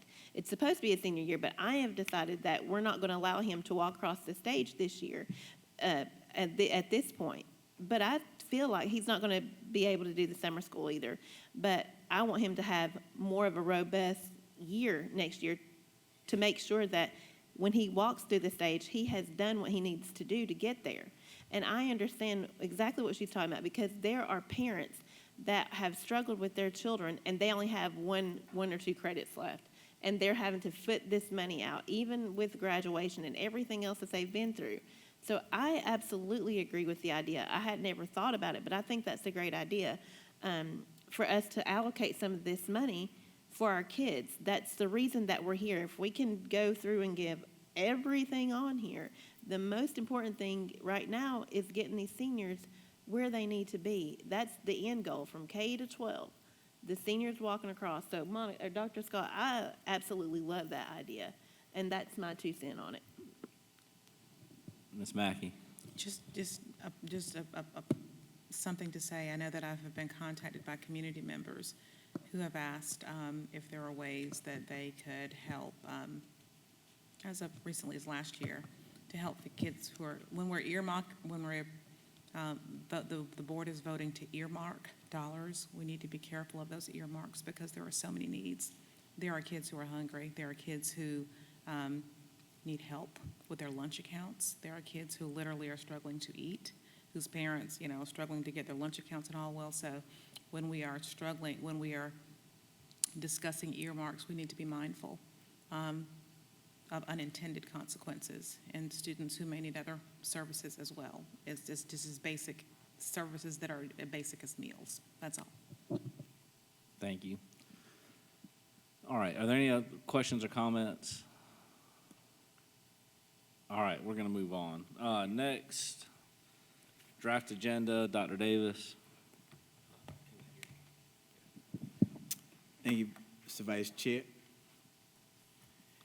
For our draft agenda for the June 14th board meeting, we have executive session or call to order at 5:30, where we'll go into our executive session. Currently, on the executive session items, we have student appeals. I think the executive session will come out for public session, where we'll have an inspirational moment and ask for the approval of the agenda and consent agendas. We'll have our first public participation. Under our voting on executive session items will be our student appeals. Under new business, no action requested, we have the Richland 2 highlights, the grading task force update, as well as a budget update. We'll have the agenda items for the next board meeting for June 28th. We'll ask for the approval of said agenda items, public participation number 2 if needed, board of superintendent comments, executive session 2, voting on executive session 2 items if needed. If not, we'll go from board of superintendent comments to adjournment. Questions or comments, board members? Mr. Manning, Yes, ma'am. I would like to add to the May 31st agenda, that we take a vote on whether we will be able to pay for seniors to summer school, pay the cost of seniors' summer school. Okay, motion's been made by Dr. Scott. Is there a second? Second. Seconded by Ms. McFadden. Is there any discussion? Yes, again, as I stated earlier, I think parents have really struggled and financially, emotionally, spiritually, mentally, and I think it's been a challenge for many of our students for the past 2 years. And those seniors actually fall in this last 2 years of struggling with COVID, virtually learning, and back on campus. And I think it will be a great kindness if we covered the cost for this school year with the allocated funds that we do have in surplus for this school year, that we would cover the cost for these seniors who will be graduating, only the seniors who are on track to graduate this summer, that we will cover the cost. And with my math, as I stated before, I don't think the cost will be over $20,000. So I would love to, if my colleagues would support me on that. And again, I am willing to give up my salary for the next school year, travel as well as what we are paid, to ensure that these students get the right start in their career. So, Dr. Scott, Someone has done it for me, and I want to do it for someone else, because none of us have gotten where we are without standing on the shoulders of others. Thank you. I'll get to you, Dr. Kosh-Parker, in a second, but one thing I do want to say. With the motion? No, not Oh. not your motion. The one issue I want to bring up is that you stated you want to look at expending the funds this year, but then said you would give up your salary and travel for next year, which crosses into the issue Mrs. Agostini brought up earlier, that those are two different budget Well, thank you for that, years. and let me be clear on that. I can't give up my salary for this year because this year is over. We've already gotten a surplus in the funds for this year. So in essence, the surplus that we have this year, plus the salary that I would have for next year, will be about $15,000. So if I had to do it on my own, that's $15,000 that the district would actually have just with my travel budget and my income. So you could have that for next year, although I'm talking about this year. But at least the budget that we have for this year will cover that. And you will be able to retrieve that money back next year. Okay, I'm not that's- up for reelection, so I would still get my, I'm- no, no, what I'm Dr. Scott, I saying wasn't- is my salary would still come because I am not up for reelection. So I'm willing to give my salary up. Yeah, and I just wanted to be clear. Well, I I mean, wasn't whether I trying to have be. to do it or no, I not, wasn't- that's how strongly I feel okay. about this. And I was not being trying to be difficult. I was just Right. making sure that those Right. were two different budget years, and I just needed to Right. clarify that And that's why I wanted those to did not come together. kind of close that for you, but thank you. Dr. Caution-Parker. Sorry. I think we really need to look at that. And I'm not saying yes or no. All I'm saying is that we got to be realistic here, and we've got to really look and see how many kids we're talking about. We've got 5 high schools. I mean, how many students do we have total? A lot of things have to be looked at before we actually vote on that. So I would like to get all the information together, and I know you cannot have it by the 31st. But I think we can get the information together and look at it. It's not as simple as just, and you know this, Dr. Scott, it's just having a program at a school during the summer, if that's what we're going to do. There's a lot involved in that. You've got to look at a lot of things, and I think you know that. You have to just look at a lot of things. So I'm not against it. I'm just saying we need to make sure we gather all the information before we make a commitment to something. Right, and Dr. Caution-Parker, you're correct, but seniors have already been informed whether they're on track to graduate. And seniors also have been given papers, and I can just speak for one school in particular, have already been given a paper saying that you are not on track to graduate in May, but you are missing one math that you need to take this summer. So we could have that information by May 31st because seniors have already been told what courses they have to graduate. They need to graduate because many of them are already in the process of trying to register for summer school. So we do have that. And again, as I stated before, I've been on the board 10 years. For the last 9 years, we have not had over 25 students. In the last 9 years, we have not had over 25. Now, that's not to say now we're talking about COVID. It could be more. And that's why I would love for Dr. Davis to check. But in the last 9 years, we have not had over 25 seniors to graduate in summer school. All right, board members, other questions or comments? Ms. Mackey? Just a statement with regard to being mindful of how we determine what students need. Again, there are students in poverty. There are students who need their lunch accounts cleared. There are teachers who may need supplies surplus. Trying to determine an earmark like that, for me, I'm not comfortable with because I know there are so many needs. There are so many student needs just from basic living expenses. There are teachers who need things. So for me to pick out one population and decide that this is where we need to spend money and we haven't done the research as to how much that'll cost yet, I'm just not comfortable making that decision. I want all of our students to thrive. I want all of our teachers to have what they need. And for me to pick out one subgroup to determine that this is where surplus funds need to go, I'm just not comfortable doing that at this time, sight unseen. Mr. Manning, do we need a motion to have that on the agenda? You Because I'd made a like to call motion. for. You already made a motion. Okay, and it's been seconded, so I'd And like it was to call. seconded by Ms. McFadden. So Right, so I'd like to call for the vote. we've been on the discussion. Yes, I'd like to call for the vote. Does anybody oppose the call for the vote? All right, then we will vote on that motion. Technically, Mr. Manning, I think we need a second for the call for the vote, and I'm happy to second. No, she's talking about call for the vote. Second. Second for the call for the vote.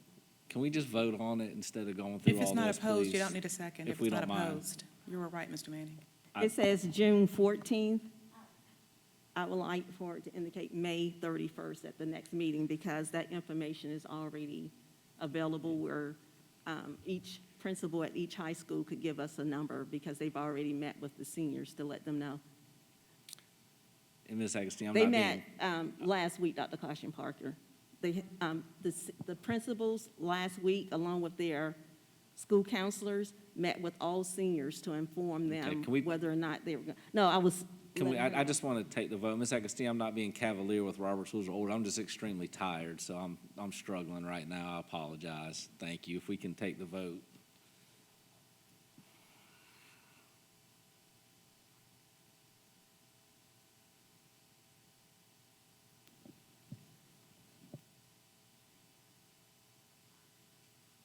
It said, as I'm reading over, it says that board salary for the 2022-23 school year to cover the cost, as well as travel.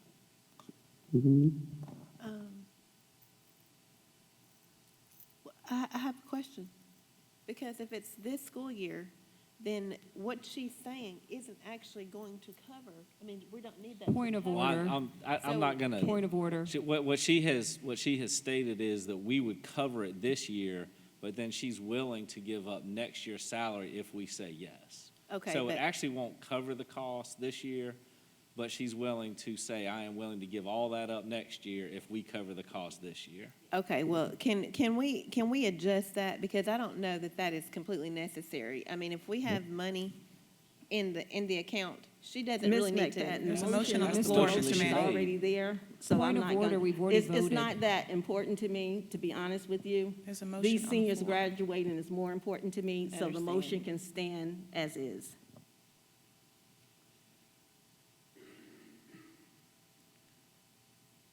We addressed that it can't come out of this year's fund. And actually, all this is, we're not voting on the actual item, we're voting on the discussion of it. Okay. So when we get to that point, we can hammer out all the little nitty-gritty details Okay. when we get to the 31st. If we can just pass this motion. So, but is it for June the 14th? It's May the 31st is what she requested. But on the 11.1, it says items for June 14th. Yeah, but it's, this motion is for the 31st. Okay. So, All right, sounds good.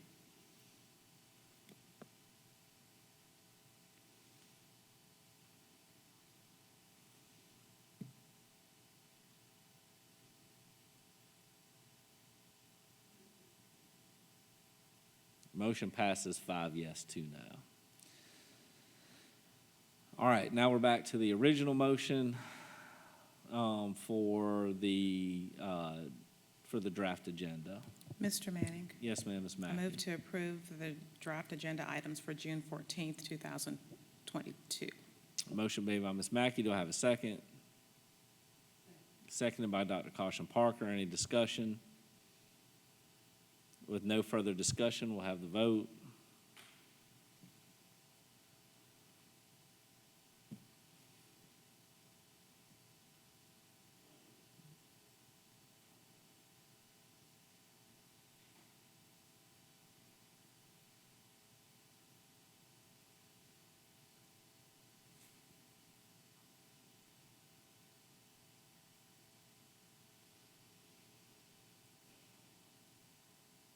Motion passes 6 yes, 1 no. No second public participation, and we are on to board and superintendent comments. Please, y'all, I implore that we keep them short and if not non-existent. I'm going to start with Dr. Scott. Thank you, Mr. Manning. Just, let me put my glasses on so I can make sure. Of course, thank you to all the folks that presented, especially with the budget.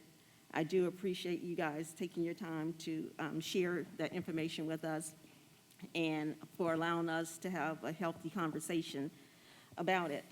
Also, thank you to the young man who presented earlier. I forgot, my apologies, I did not write your name down, but just want to say thank you for beautiful selection today.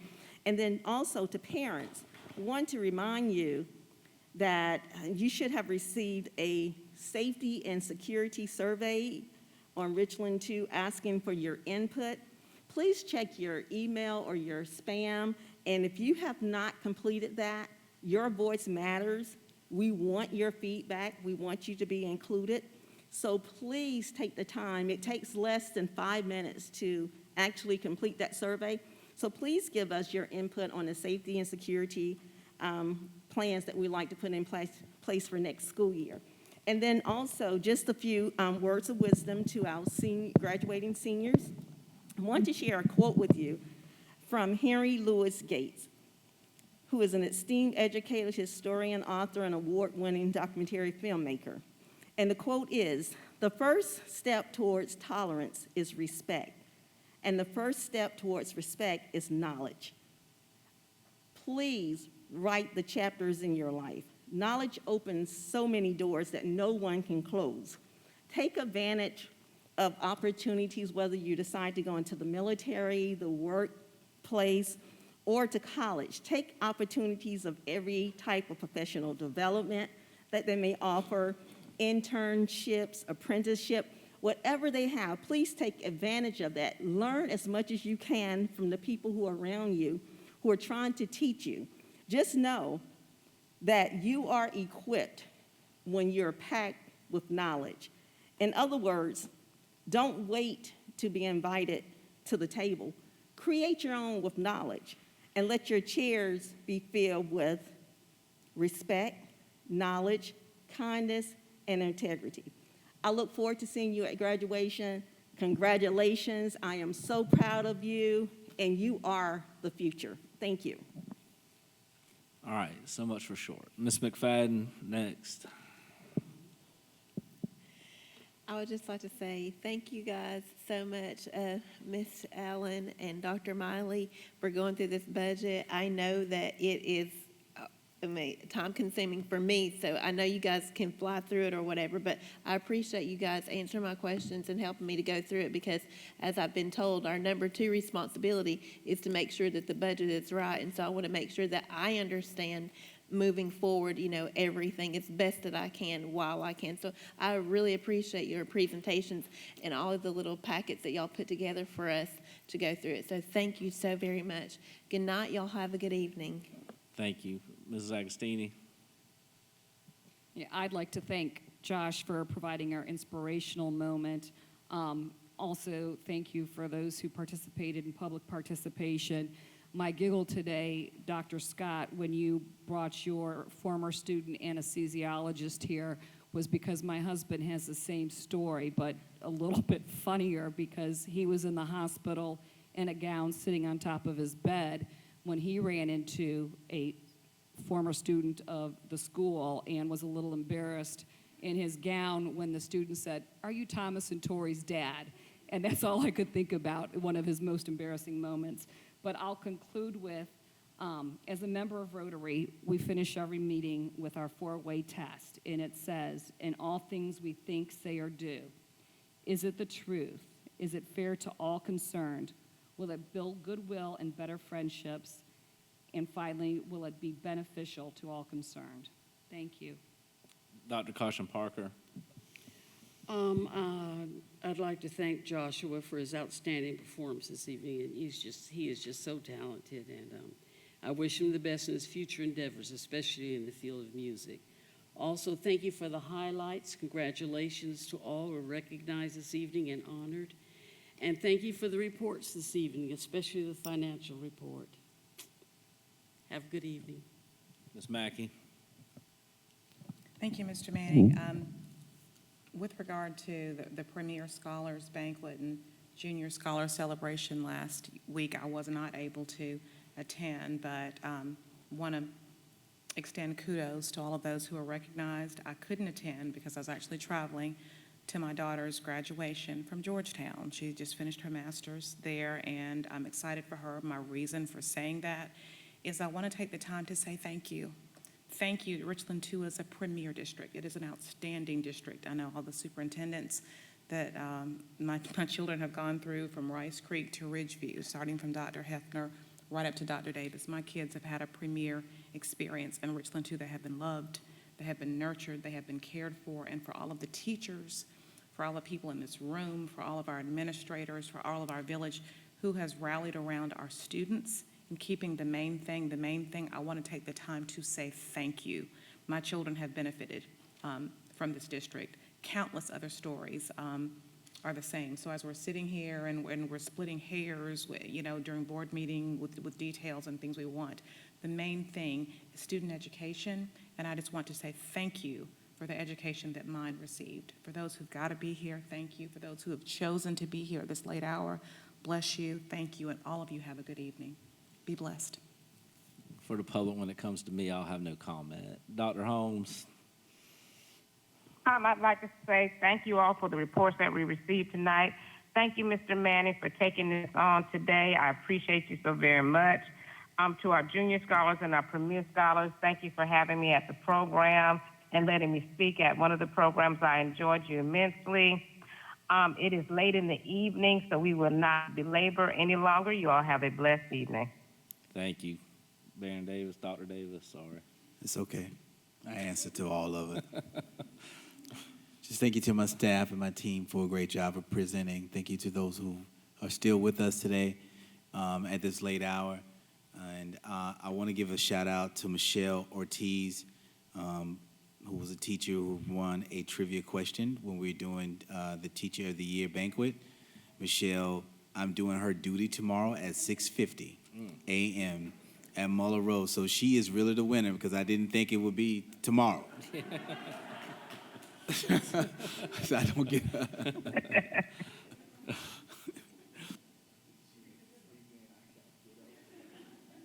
All right. Thank you, everybody. Can I have a motion for adjournment? Move to adjourn, Mr. Vice Chair. All opposed? Everybody in favor? Raise a hand. Oh, who seconded the motion? LaShonda seconded it. Everybody in favor, raise your hand high. Thank you. Bye.